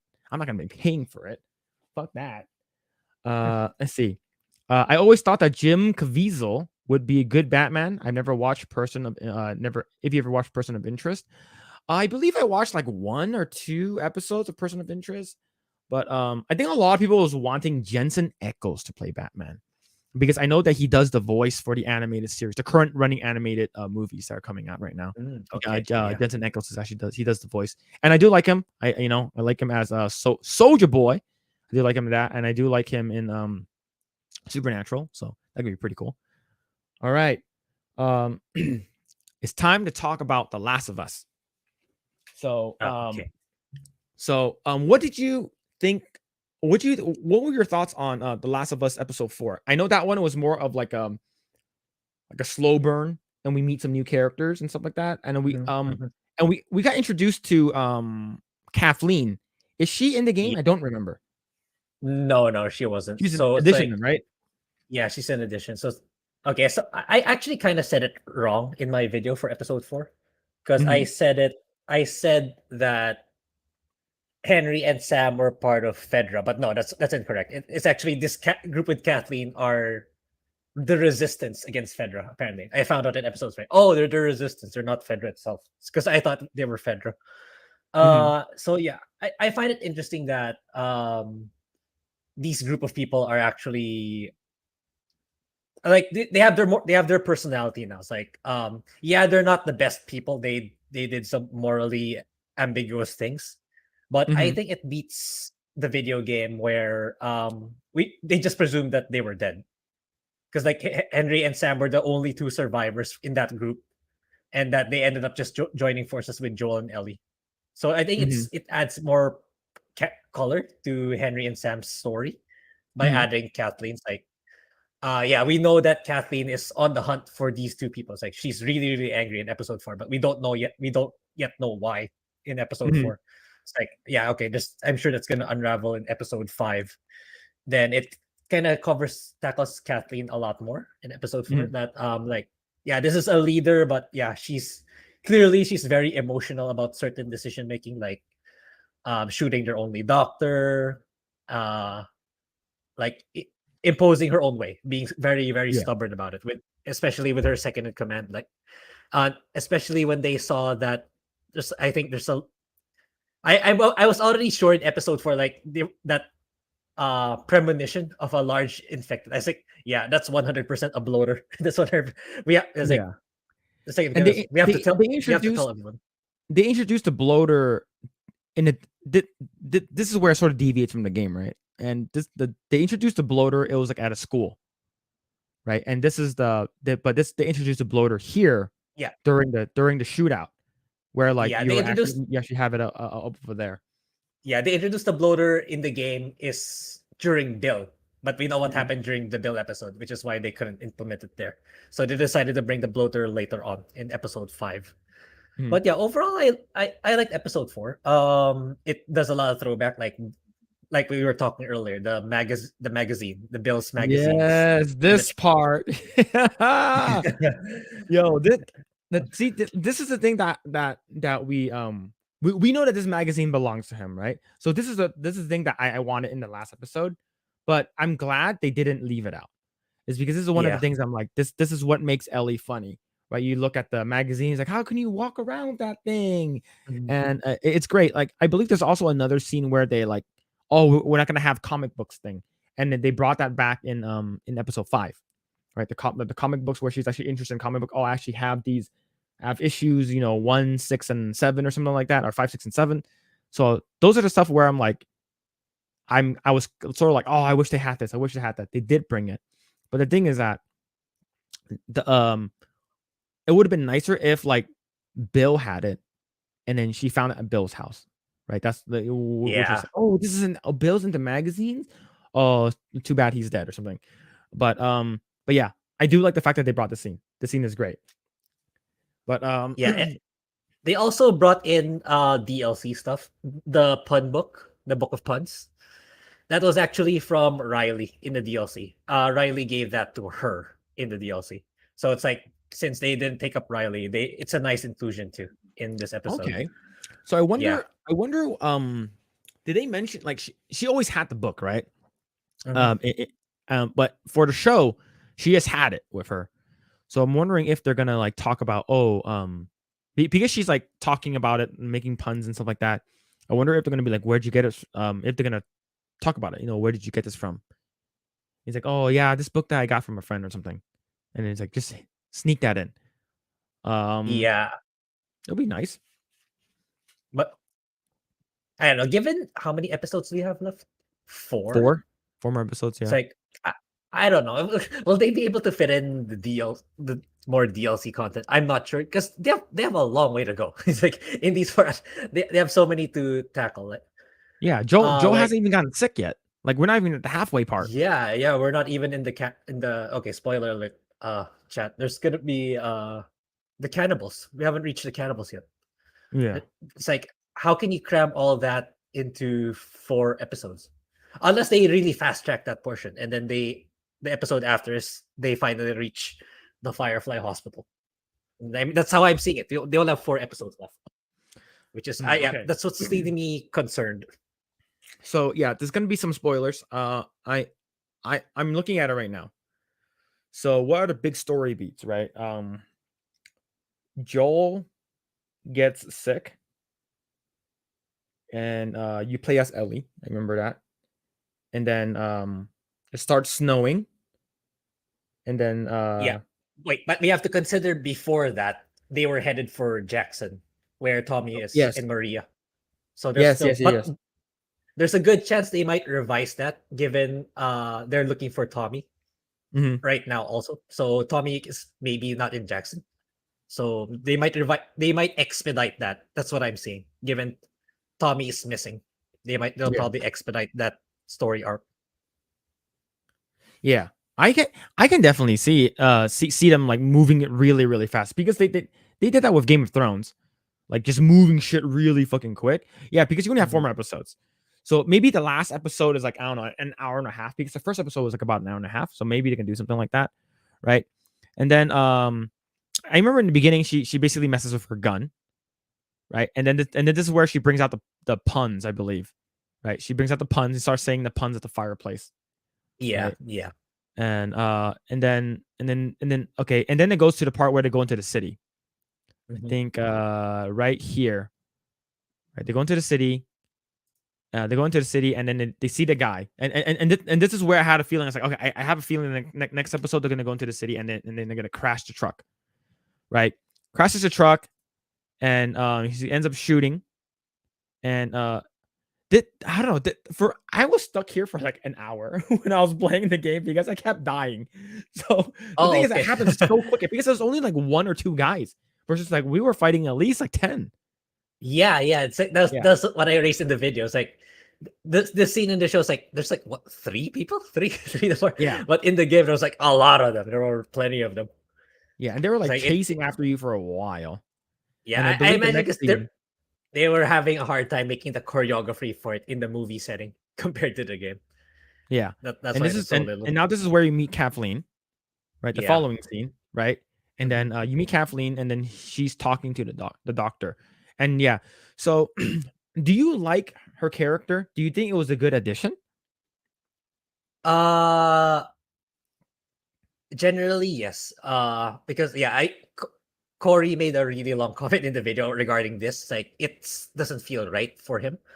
Mhm, But for me, I said that I think it's intentional. Like, yes, she's the leader of the group, and I think it was intentionally done that she's a very flawed leader. She's very um she has her she's not or she's very emotional. I think it mhm, makes sense given the episode. Like it adds further tension that this person is not emotionally stable, so that makes it mhm, all the more scarier or more frightening for the mhm, other people of it for the other people in the group, which makes it more interesting in my opinion, rather than mhm. the way they did it in the game where they just presumed that they are all dead, which I think it's like, okay, they're all dead, so yeah, let's just move on. It's like this makes it more interesting that there's a force pursuing them because Henry and Sam allegedly did something. Yeah, At that point in episode 4, we don't know yet. So it makes it more interesting, in my opinion. That's why yeah. I'm good with this revision. Like for like for me, yeah, and like from going from episode 4 to episode 5, you're like, oh, what does Sam and Henry do? Like it wasn't Mhm. explained why they were trying to run from them, right? Like it was just like, oh, they were just trying to escape or something, Yeah. and it sort of like sort of builds more character for her. It's like, oh, that's why. Yeah, and I do agree with you how she's a terrible leader, right? She's Mhm. emotional. And it's like, but I do get it is because like it's because of her brother. And so these are more of like the freedom fighters, the sort of like the resistance, right? That didn't want Fed to go into the QZ zone or be a part of Fedra, and they're just running away. So they started their own little like safe zone. Their sort of their sort of safe zone away from everyone, and they were here for 20 years, right? Yeah. Like, damn, they've been here since the outbreak. Then Yeah. that's crazy. That's crazy how they sort of survived that long. With like because like when you went to the city, there was like no undead, there was no like clickers or anything like that. And then of course where to click. They're all driven away. They're all underground, right? And Underground. Yeah. yeah, but I think overall, I think she does a good job. It's funny is because I know her from Two and a Half Men, and she plays like the Charlie Sheen's like love like quote unquote reoccurring annoying neighbor love interest that's super super rich. So she plays that character. So it's so weird that like now she's playing This like is this like a much darker role. yeah darker role because that one she's more like I want to trick you into having babies with me and I'm your crazy neighbor girlfriend, and now she's like I'm gonna kill a bunch of people. It's cool that she has a range of range. Diverse roles. Yeah, for sure. And so yeah, so then yeah, I think it's over here where she finds out that let's see. Yeah, she finds out that like Joel killed two of her men, right? Yeah. And and it's also where you find out that like, oh, we're actually looking for yeah, it does make sense where like you add in this character say we're looking for these two people because like I have vendetta. I need to get rid of them. And it's I think it's pretty well done. I don't I is it needed? I think it's if you don't have it, it sort of gives no like motivation on why Henry and Sam are hiding or running away because that was never explained in the game. I think they're just trying to like survive in the game, right? Yeah. Yeah. In the game. Yeah. Okay, And so I think that's what's getting this episode 4 got some flags. Like, who's this person? It's like, it's like it was intentionally saved for the next episode. So it's like, mhm.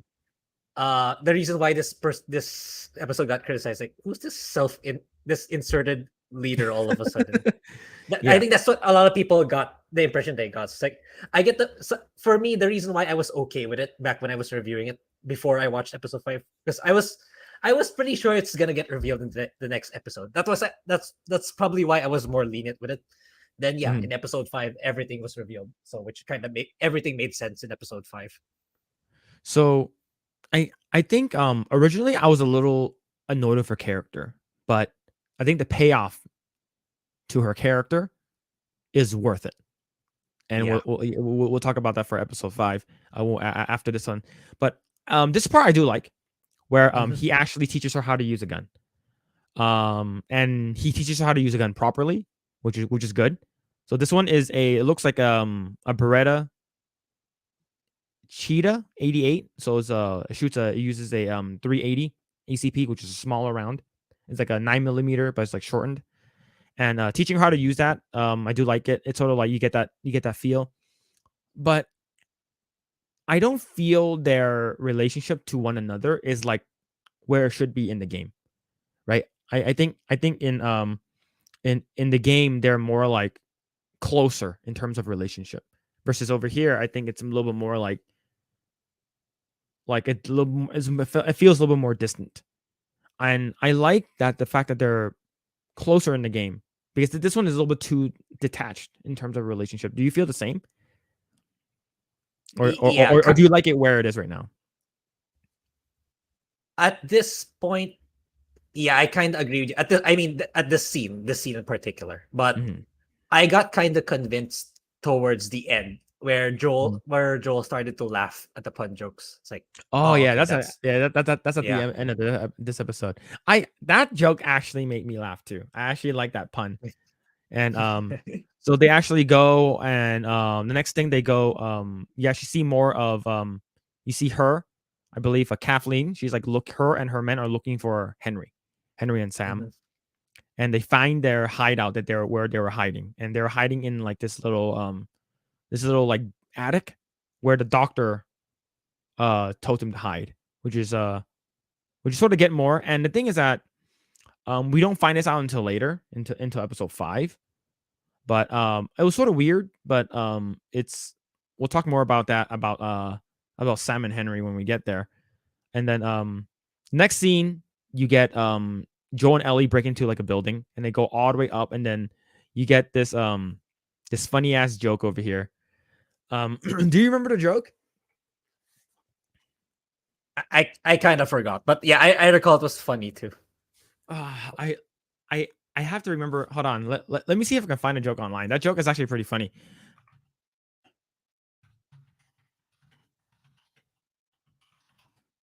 Let's see. Let me see if I can find it. Okay. Here it is. I found it. So it says, Joel. It's like, did you know diarrhea is hereditary? It runs in your genes. And then he started laughing. I'm like, okay, this is I like that, right? Because he actually starts Yeah. laughing, and I actually started laughing in real life too. I'm like, okay, that's pretty funny, right? Yeah. And it's nice, and like you mentioned, this is actually like good moment where Joe sort of like loosens up his he loosens up his strings a little bit, right? His butt isn't as puckered as it used to. He's sort of like relaxed a little bit more. And then at the end of this episode, that's where you actually meet uh Sam and Henry. And Mhm. they actually were able to get the jump on him. And it's cool that they right before this Sam and Henry gets a jump on him. I do like the fact that Ellie is like, I do know that your right ear, your hearing is not that great in that one. Like that's like something that's added. That means that Yeah. she's very observant, right? Mhm. Yeah. So which is pretty cool. Like I do like this, and how they actually did this episode. I think it's a slow burn, and it's also interesting how they review Sam and Henry, because they got the drop on them, and it's at night versus like you sneak into this like room in this apartment, and then there they are, right? Yeah. So did you like episode 4 overall? Yeah. Yeah, I did. I still stand by my opinion in the video review. Hmm. Okay, It's a pretty good. so now we hop into episode 5, and it actually shows a little backstory on Sam and Henry, right? It shows a little backstory on Sam and Henry and how they're actually like running away from the city, right? Mhm. And I thought this was pretty interesting, is because it actually makes you uh sort of empathize and put yourself in the situation. I think the only thing that sort of caught me on guard, I'm not sure, and feel free to chime in on this. It was sort of weird that the brother was deaf. The younger brother Yeah. was deaf. Yeah, the mutant death. Yeah. Yeah. So did you like that change, that deviation? Uh when I first thought of it, I was like, yeah, it's like, yeah, he's doing the sign language, right? Then there's Yeah. he's he's mute and deaf. So I was like, Mhm. I think I know why they did it. It's like, I think they did it so that to make, because we all know he's gonna get bitten eventually. That I think to make it more convincing rather than in the game where he did not say a thing, Mhm. or it, like, he kept quiet about it. I think it makes more sense that he he hides it here compared to the game. So overall, Mhm. yeah, I'm okay with that direction, because like in the game, right? Of course we don't read. There's no actual cutscene that shows that he got bitten. Mhm. B- but like somewhere along the way, when they were running, Sam, Henry, and Ellie were running from the infect in the game. They should have heard like Sam screaming from getting bitten, Yeah. right? It's like, but here it makes sense that they don't, because he's mute and he's deaf, so he won't make a sound if he gets bitten. Mhm. Yeah, it makes So sense. yeah, it makes more sense that they did this approach. So yeah, I'm okay with the change they made here. I think initially I was against it. I'm like, huh, why? But then it shows at the end where he got bit. Yeah, it does make sense. Like because if you get bit, you would scream, but then he Hmm. can't. So it Hmm. does like, oh, okay. It's like this is where like asking a lot of questions is like, oh yeah, that doesn't really make sense because they would have known, and why wouldn't he say anything? But I think overall, showing the backstory between both the characters and how the resistance started and how the uprising started and the relationship between both of them, he really, really depends on him, his older brother, a lot. Hmm. And as an older brother, I don't actually, I can't relate with this too much, even though I'm an older brother of like a lot of. I have 3 younger siblings. The reason why is because like I know um my younger brother who's a year younger, and then my other brother who's 9 years younger than me, is because like, we didn't grow up together because me and my sister went with my dad with a divorced family, so I grew up with my sister. Versus like if I grew up with my brother, I'd probably be able to understand more. Like I need to protect him and stuff like that. But now it's like you have that instinct of trying to protect the people you love, and especially if you are like responsible for their well-being, you're responsible for their for them to stay alive. Yeah, it definitely does make sense for you to actually like protect people you love. So and this is the area we're talking about, right? The next scene where like Melanie, not Melanie, so because her real name is Melanie, where she is actually talking to Kathleen. the people she captured. Yeah, Kathleen, Yeah. right? Yeah, you mentioned like how she's like even she's like she feels like a tyrant. Like she'll do Yeah. anything to like get her way to be Yeah. able to Yeah. get what she wants, That's the right? proper term, actually. Yes. Yeah, she's like it's like, oh, I'm gonna do this and do this. Of course, we're gonna do a trial, and then at the end, it's like kill them all. It's like wow, like Hmm. you're unhinged. You're a terrible leader, like you said earlier. It's like she's bad. She's not good at being a leader, and especially you find out like what happens, right? You find out that like I'm not sure how far later you actually find out um In when they were at the school for children. oh oh yeah, I actually like that part too, like the kind of because I remember going through like the tunnels and you actually go into the school. I remember seeing it and and actually checking it out, which is actually pretty neat. I do like this area. Good night, Project Eggroll. Take care and have a great night. Yo, Denny Tate, thank you so much for Yeah. hanging out for this Thank you, long. I really Denny. appreciate it. Yo, have a good night, dude. Have a good 2 sleep. a.m. Yeah, you guys yeah, you get some sleep. Yo, thank you so much for hanging out. Um yeah, and then you go to this part where you actually find out like the doctor was helping them the entire time. So that's the reason why she ended up like what's it called again? Like basically interrogating the doctor. Where are they? And ends up killing him anyway. So sort of like knowing that like even though she gets all the answers she wants, she's still gonna kill them. So Yeah. yeah, so pretty bad leader. But I believe it goes over here and he actually shows how they actually reached that tower, right? Where Joe and Ellie are located. He's like, okay, this is where they find Joe and Ellie. They're sleeping. And this is where this part. Mhm. Uh so was this part in the game too where like they got the jump on them? It was, right?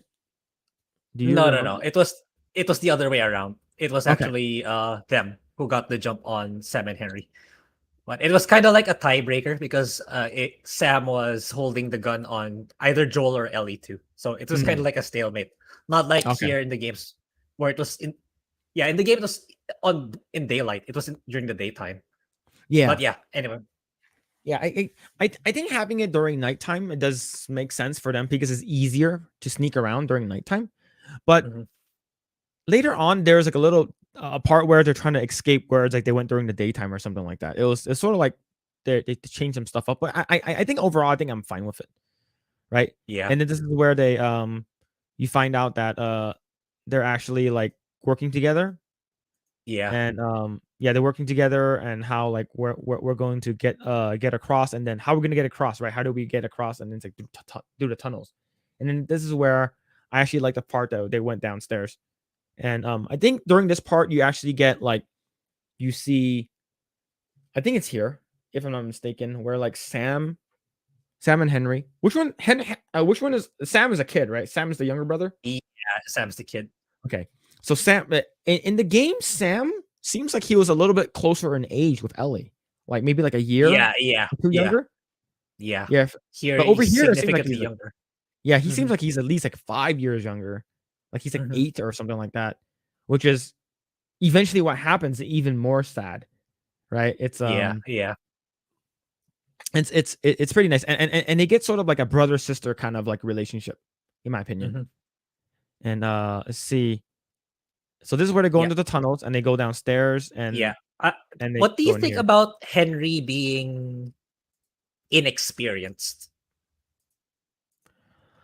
I thought Henry would be a little bit more experienced Yeah, than he would be, especially if he survived this long with just him and his brother, right? yeah. It's like Especially over here.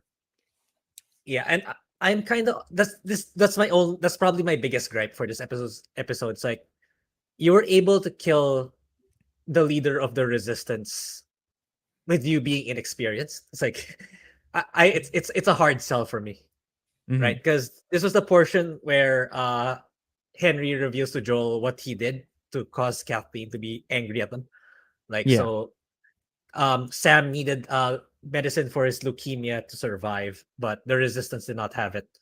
So at the time, the leader was Kathleen's brother, but uh yeah, they didn't have the medicine, so they were telling him Sam is gonna die no matter how hard we try. But Hmm. then Fedra had the medicine, but of course they wanted something big, which is the what do you call this? The leader, the life of the leader of the resistance, which was Kathleen's Hmm. brother.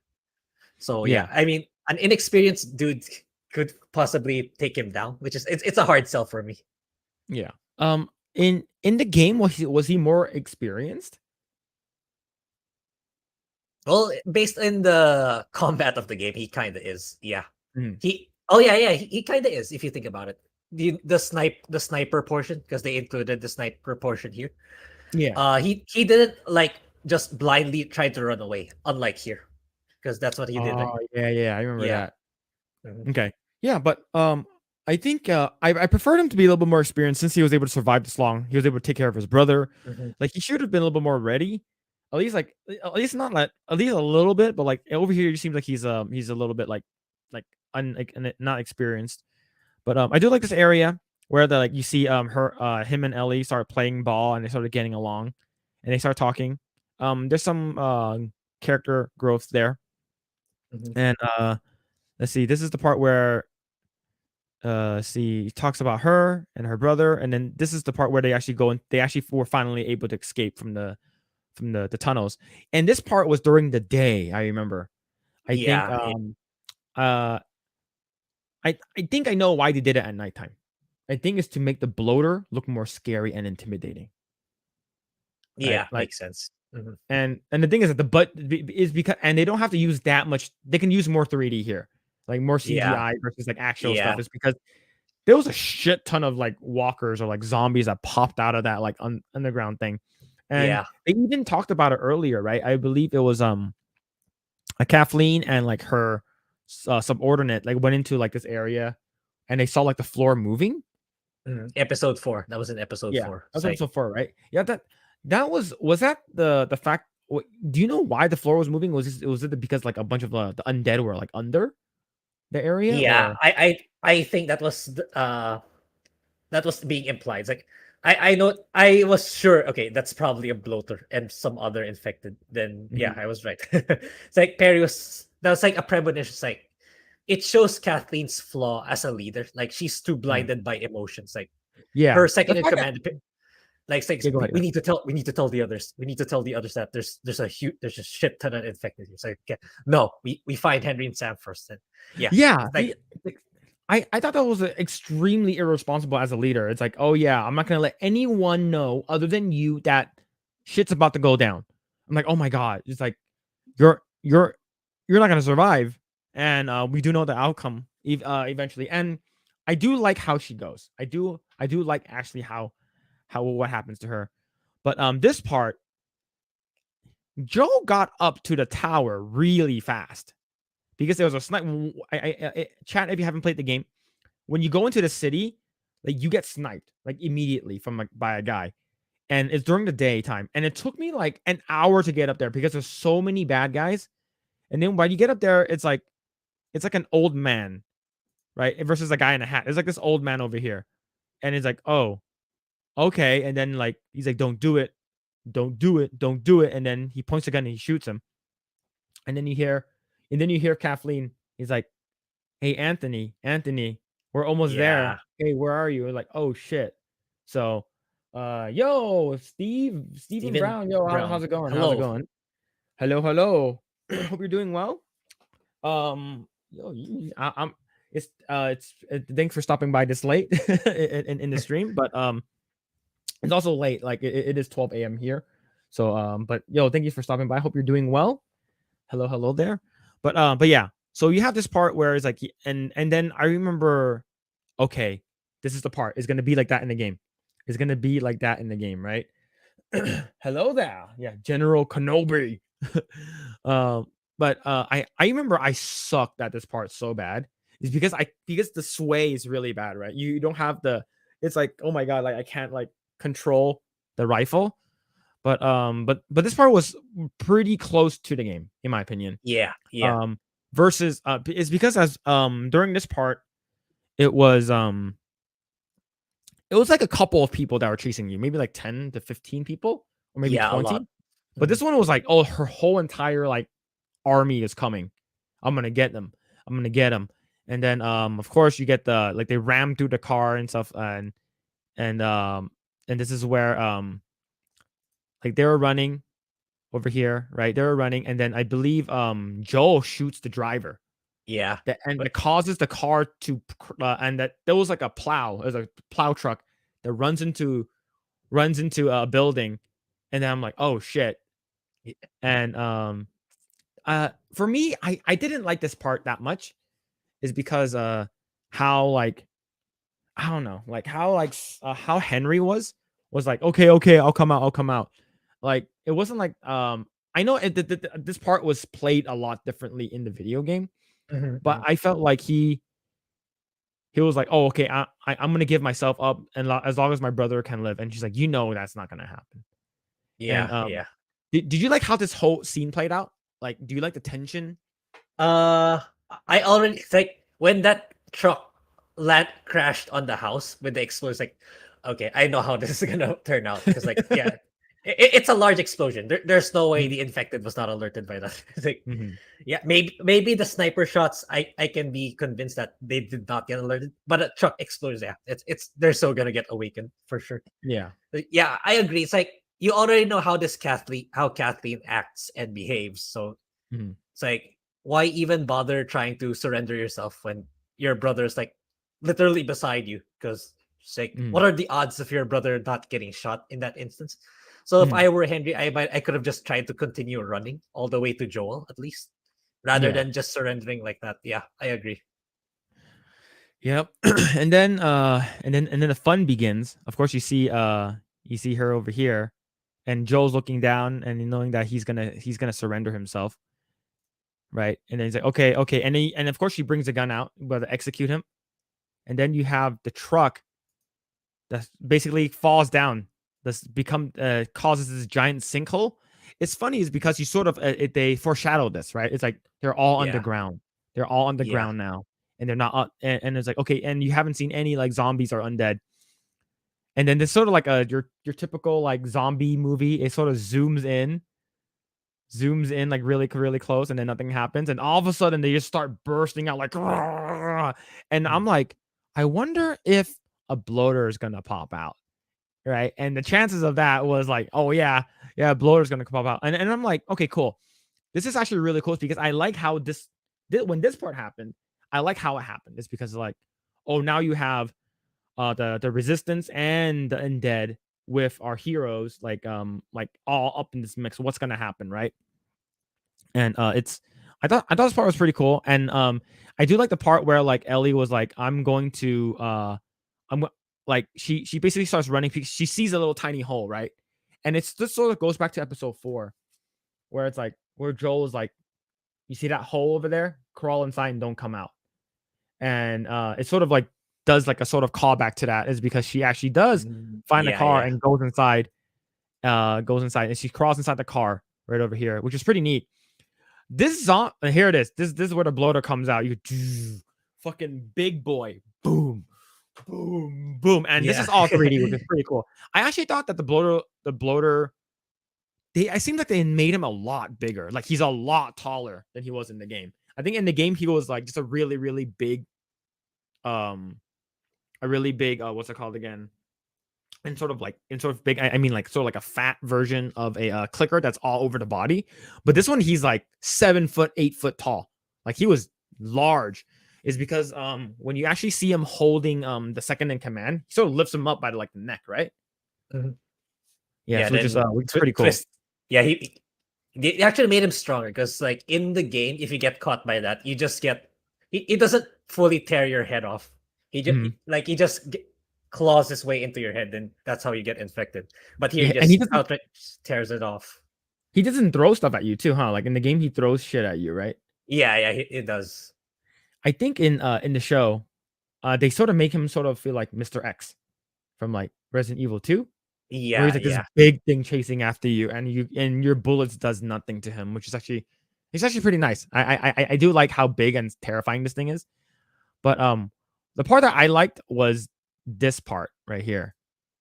Let's see. The part the where the tiny female clicker goes into the kicker. car. Yeah, yeah, That was crazy. Like, especially yeah. It's like, they got like a ballerina to go in there because she started contorting and everything. That was yeah, crazy. yeah, yeah. But let's see. And then yeah, this part you're like, oh, we know that Ellie's not gonna die. She's like the main character, and Mhm. but having this clicker in the car with her, it was like, oh shit, I'm trapped in the car with her, and that was pretty cool. And of course, like Joel has to like, oh shit, she was pretty damn creepy here. And then she was able to get out of the car eventually, and she runs. She was able to get out of there Sam, with Sam and Sam and Henry, and Henry. I believe they were under the over here was pretty cool. I actually like this part here where there was 2 clickers actually trying to get them, and I'm like I guarantee you one of them is gonna get bit, and we already Yeah, know one of them does. But I do like the part where she goes up and knifes them, and it's sort of like, oh yeah, she does that in the game. She yeah, does that in the yeah. game. She She knifes them does. in the back of the neck or something like that, and she was able to actually like save him. So we do know that Ellie is able to hold her own, and we do know that like it shows that she's capable, even though she survived. And she does mention where like earlier in the show that like, oh, I've taken out people before, so like I'm not sure, like was that part in the game where they actually talked about that, where she's like, have you taken out anyone before? Actually, I don't recall. Actually, I think it's Mhm. already implied that she does. Mhm. Uh, that's what I think. I could be wrong, but that's what I think as of now. Okay, yeah. Stab's knife is now not a, yeah, stab's knife is a noun, not a verb. Yo, big stabbies. Yeah, so she was able to get him out, which is pretty nice. And then this part was cool. I'm not sure if I'm you'll be able to see it, but yeah, so they were about to escape, and Kathleen ends up like finding them. He's like, I'm gonna Yeah, shoot you. I'm gonna shoot you. And yeah, then she gets like, she's like, what's that over there? And then she's like, what? And then she gets like completely this like Mortal Kombat. She goes like she goes freaking yeah, fast. Like she starts ripping her apart. Like I'm like, oh god damn, that's insane. And this is after like where the bloater already kills her friend. yeah, I'm like, yeah. oh god damn, that's Yeah, I insane. like the scene too. It's like it shows that she couldn't let go. Yeah. Like, I mean, she could have just ran and she could have just shot them. She didn't have to stop. Right? She could have just straight up shot Henry and Sam already. Then Mhm. she could have gotten away from this situation. So Yeah. I like that symbolism that because she couldn't let go of her emotions, yeah, it costed her life. Yeah. Yeah, it's just like, oh, I'm gonna do whatever it takes to get my revenge at what cost, right? Clearly, all of your men are probably dead, including yourself. So was that worth it, right? And then we get to the motel scene, and I think the motel scene was pretty good. I think it was pretty damn accurate. It's pretty close, right? It's but then you get some deviations from the game, which I thought they were gonna change up the story. And this is what I was afraid of. I was like, oh no, are they gonna change it up? Because this was such an amazing part in the game. I'm like, Yeah. even though because it's shocking, and it's did you like the addition? Like this part? Did you like the addition? So you get like more character building? Yeah, it's like I was thinking, like, because right, the scene, yeah, right at the scene's like, yeah, it's like I was getting the feeling. I think Sam is gonna tell Ellie. It's like unlike in the game, right? He did it. He kept Mhm, quiet. He kept quiet. I was like, by looking at his because like he's not smiling anymore. He's not mhm, really as happy when talking to. I think he's gonna tell Ellie. Yeah, I was right. He told Ellie. Then Ellie was like, yeah, I'm my blood. She. I like the touch that she showed him that she got bitten, but mhm. she's still normal. So she gave her blood, hoping that it would cure it. But yeah, ultimately it did not. Maybe it was too late, or yeah, it just wasn't effective enough to save Sam. Yeah, I Yeah, like the change here for sure. yeah. I thought this part was cool. I think this part they also showed the fact that she had comic books, so she's like reading the comic books with him, and that's a nice touch. And I do like the fact that over here it does make sense. Like I do like the fact that like he has a little board, like he hangs around his chest, and he can like it's like an etch a sketch kind of thing where you can actually write on it and sort of like erase without having like Yeah, yeah, paper. I do like that where they're actually talking, and this shows the boys Sam's acting capabilities. Like how can you show emotion without talking, right? So I do like this part where like, and I do like the part where they're like, oh, I'm if you're a monster on the outside, are you still a monster on the inside? Like they didn't mhm, mention that, yeah, and and this is where like he writes that monster thing, and then he shows the where's yeah she shows. It's like I'll show you mine, and his is like his looks pretty bad, and like the show mentioned, like you get turned into an undead pretty damn quick, like within hours, like you're done. mhm, So the fact that it's like I'm pretty sure within hours as a full grown adult, but as a kid, maybe like minutes, right? So we're not sure how long this is. They probably been in here maybe for like 30 minutes to an hour tops. So like for me, I was hesitant here originally. I'm like, oh no, are they changing it up? Like, please have it. And I'm like, on the back of my mind, I'm like, I'm pretty sure they're gonna do it because this is one of the most memorable scenes when I was playing the game. I was like, oh shit, right? And then I'll show you more. I show you yours and show me mine, and then she cuts herself with a knife and hoping to cure him. And it was a nice touch actually. Like you said, Grae, it's actually pretty nice that they did this. It's is a deviation, but it's a good deviation. This is something that they yeah, added, which I liked. And then he says, "Will you stay up with me?" And then he's like, "I'll stay up as long as I can, I promise." Right? And then it goes in the morning, and she wakes up. He falls asleep, and then you see him sitting there. Right? You see yeah. him sitting there by the His back turned. yeah. And I'm like, oh, here it comes, here it comes. And then he goes up and then grabs him. Hey, are you all right, dude? And then she fucking runs out. Like she's like, oh shit! Like she fucking bolts out of the room, and then because she's being attacked, and then Joel and Henry, Henry. were they awake during this time, or they got woken up? I think the deviation is they got woken up. In the game, they Yeah. were cooking food. They were cooking breakfast. Oh, okay. And the thing is that man, as an older brother, like you actually knows, like oh shit, no, he's like no, like we gotta hurry, you gotta stop him, you gotta stop him. No, no, no, no, no, because like he takes the gun from him, right? He said we gotta stop him, we gotta stop him. And as Henry as the older brother is like, oh, he has to take that, he has to take the shot, and it sucks, man. It's like this is such a human thing to do. You're like, no, he's my brother. Like it could Yeah. be anything. It could be like your sister, your mom, or your dad, Mhm. right? It's like no, you do not like I have to do it, and it's such a hard thing to do.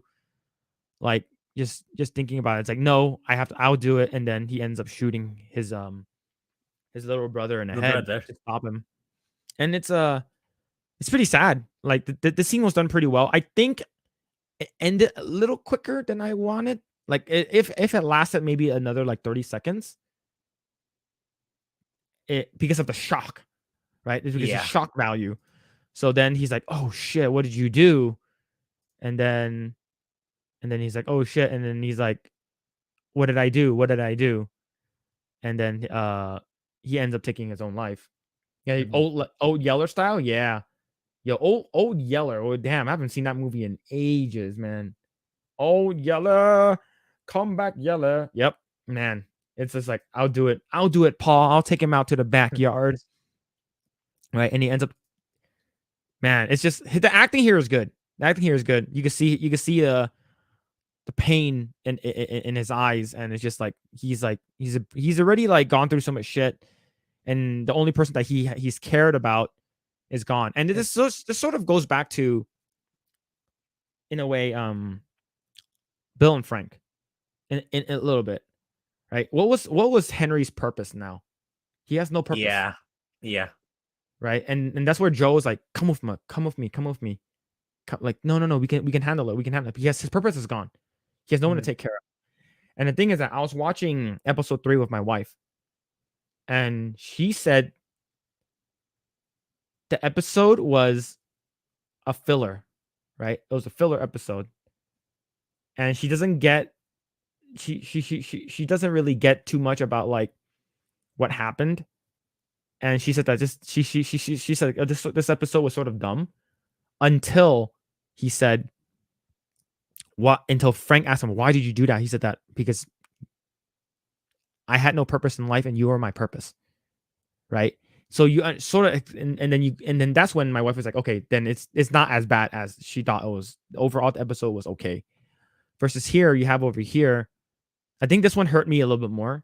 Like, it was more impactful. Is Yeah, because in the for sure. game, it was just like, oh, what the hell? And then over here, he was just like, I have no purpose now. I have nothing to live for. And I thought, be how, how how did you think the acting was over here? Did you like it? It was pretty damn close to the game. Yeah, yeah. I mean, it could have been done better. It's like it's hard to make it exactly as good, but yeah, it's close enough. It's pretty well done. It's like, yeah, as you said, he lost his purpose. He's emotionally very, very high. Then he's holding a Mhm, gun. It's like like Joel's like, give me the gun, give me, because you know it's gonna happen. He's gonna put it on mhm, himself. It's like, but yeah, he could. Unfortunately, he couldn't stop him from doing what he did, which is, yeah, mhm. very, very well done for sure. Yeah, this is great. This probably outside of episode 1, this is probably might be my favorite episode after. Yeah, This might be it. This yeah, is pretty damn good. same. Mhm. Yeah, and then he looks at him, and then he takes his own life, and then you can see, um I believe this is probably the first time Ellie has seen something this crazy. Like she's seen like people like, she saw Joe pummeling that guy, Yeah, and she's seen him kill a bunch of people, right? But like not this up close. And even in episode 4, you hear Joel's like, "You're too young to see this kind of stuff." It's because Joel wants her to keep her innocence as a kid. yeah, yeah, Like, go hide in that hole. Don't look. Go back into that hole. And then now she actually sees it, like, and it's like seeing a person die at the person you actually care about, and like right in front of you. It's really, it's completely different from like killing a person that's trying to kill you, right? yes, for So sure. yeah, you did yeah, but this part is really well done. So the only thing that I have a minor gripe with this one, I wish this part lasted a little longer, but it lasted a little longer in a different way, right? So they Yeah. actually go out and bury him, Mhm, right? And I think this part was actually a nice touch, right? mhm. There's no music playing, right? If there was like music, I'm not sure if there was music. I don't remember if there was, but I do like they're burying him because they're friends and stuff like that. And she's holding his little writing clip thing, Yeah, and see if I can get the shot. But yeah, I like she that. writes, "I'm sorry." Yes, I like that one too. I'm like, "Oh, yeah." She writes here, "I'm sorry." I'm I'm like, "Damn, sorry. that's well done." So Yeah. this one, I knew it was coming. Did I tear up in this one? Not really, Mhm, but just talking about it, I'm like, "Damn, this is really well done." mhm. Right? And the thing is that I think like overall the show is good. Like the overall the show is going into the right direction. I think the changes that they made are good changes, other than episode 3. I think episode 3 was sort of like a Yeah, missed opportunity in my opinion. But I think every other episode so far has been pretty solid, yeah. and that's how it ends. Right there. I'm sorry, and it ends on that, Mhm. man. But the thing is that with the next episode, to be honest, I forgot what happens here. I believe it's like a couple months later, right? And they go in. They're Yeah. going to like a university No, in no, the no, not game. yet. Not yet. Jackson. Okay. Jackson. They're Okay, headed Jackson. for where Tommy and Maria are. Oh yeah, yeah, yeah. Then they lead them to the university. So Oh yeah, because that's when they get the horse. yeah. Oh, okay. Okay, Yeah, so because the original plan of Joel was for Tommy to be the one instead to bring Ellie to the Fireflies, since he's affiliated with the Fireflies. mhm. But here they made significant changes to Tommy, so it's gonna be an interesting episode next week. Because will they stick to the Jackson plotline, or is it gonna be completely overhauled since they're looking for Tommy to begin with? So in the Jackson plot line in the game, what was the reason why they went to the university? Yeah, it's like that's where the Fireflies were supposed to be situated, but then they moved. Oh, Yeah. I wonder if they're gonna they might skip some stuff unless they do it like next one Jackson, then the university, then the cannibals, and then the final episode. It's like it has to be really fucking fast. Yeah. They have to Yeah. skip something. And the next episode, Abby turns into Big Bubba Bum. Scott Steiner she's gonna go like this. She's gonna go like this. And then yeah, from WCW. Oh shit! If that shit happens, Yeah. I'll be freaking hilarious. Yeah, but my gut's telling me that they're gonna expedite the Jackson portion because yeah, again, they're looking for Tommy because Tommy's allegedly missing. Then they're gonna focus more on the cannibal part, the cannibals. I think that's what they're going for. I think because they only have 4 episodes left, so they gotta speed it up because there's only 4 episodes left. Yeah. I think they might skip. They might skip something. They might just like say something really quick. Because 4 episodes is not that long, right? And to be honest, I'm actually glad they released an episode yesterday, is because of I remember like if it's For like Game Gold. of Thrones or something like that, they'll just skip it. Right. I'm glad they Okay. released an episode yesterday versus like, Yeah, since the big game is coming up, we're going to we're just gonna skip this episode and you can watch it next week instead. But I'm glad. But overall, man, this is probably my second favorite episode. For episode 1, I would say this might be as good as episode 1. But episode Yeah. 1 was so good because the first 20 minutes was really well done. But yeah, that's good. But yeah, so far I think this is probably one of the best video game adaptations so far. Yeah, for sure. Right. For sure. All right. You have anything else you want to talk about? Do you have any like anything else you want to bring up? No, what I had in mind for today was the Hogwarts review, which you already took up as well. So yeah. But yeah, man. So are you gonna be playing it on your stream? Yeah, actually, I might play it a bit. Like, I'll probably grab something to eat first, then I'll probably live stream Hogwarts. All right, cool. All right, go. You want to shout out any of your socials and stuff like that, since you're gonna be playing Hogwarts Legacy right now? Yeah, I'll be playing it in my second channel. Like, the link is already in the description. It's the Cringe Gamer. That's the second one. Yeah, I marathoned Persona 3 last weekend, so I already finished it. So I'll start making a video on it for my main YouTube channel, the Grey Blade channel. So yeah, there's that to look forward to as well. All right, and you can find me on Twitter, Philly Chan, PhillieChan, and you can find me on YouTube, Mr. Phillip Chan. My Insta is also Mr. Phillip Chan and stuff. But I believe I'm not sure yet. Chat, we're gonna try to get Drunk 3PO on the podcast. I remember he said that he is gonna try to join. We're not 100% sure. He didn't mention it on his stream, so I might as well just mention it here. But he said that he's probably gonna be able to start setting up stuff, I believe, after next weekend, since his book is going to be coming out on the 18th. So we're gonna see if we can get him on. I know he's a busy guy. The fact that he's even saying that he wants to come on even super, super small streams like ours He's Yeah. definitely extremely generous of him, and Mhm. extremely generous of him just shouting us out and being a part of the the group. Also, Grae, I'm gonna ask you this on stream. There is a meetup with the Geeks and Gamer Squad in Las Vegas on April 26th. I know that you're in the Philippines, but do you, if possible, if money wasn't an issue, would would you want to go to one of those events? Probably And if money wasn't a thing, but I need to talk. That's definitely I need to talk to some people. But yeah, if it's possible, of course. I don't mind splitting your costs with you so we can get you here if you want, because I already checked the prices for flight from Manila to Las Vegas.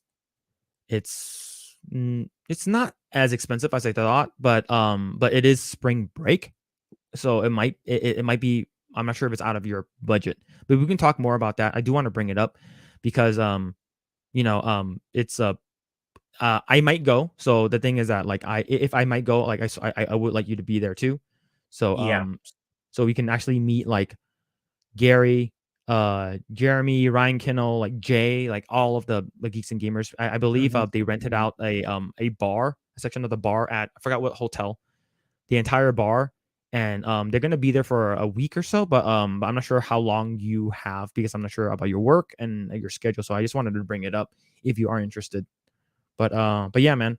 Um I also do know that they are going to be coming down to California as well, since they're going to be here in the West Coast. So I just want to bring that up. Just think about it. Let me know. And we if you want, then we can start setting some stuff up. Yo, we're gonna meet all the bigots. We're gonna meet all of them. but but yeah, it'll be nice to have you there, and so they can meet you in person. The thing is, yeah, it's a little tough since you're out of the country, Yeah, but yeah, yeah. I just wanted to bring it up. But Okay. anyways, thank you everyone for hanging out. Thank you, chat, and we'll be back next weekend. We'll be keep an eye out for a bunch of those clips and stuff like that. We are, I believe, past 500 subscribers, which is Yeah. which is pretty It's damn crazy in my amazing. opinion. Yeah. It got there pretty damn fast. And I Yeah. do want to thank Sure. everyone who's watching and everyone who subscribed and geeks and gamers, Jay and neurotic and stuff like that.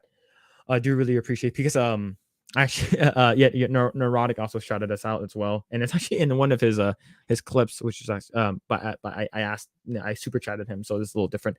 But anyways, thank you guys again. We'll see you guys next weekend. We'll do another podcast.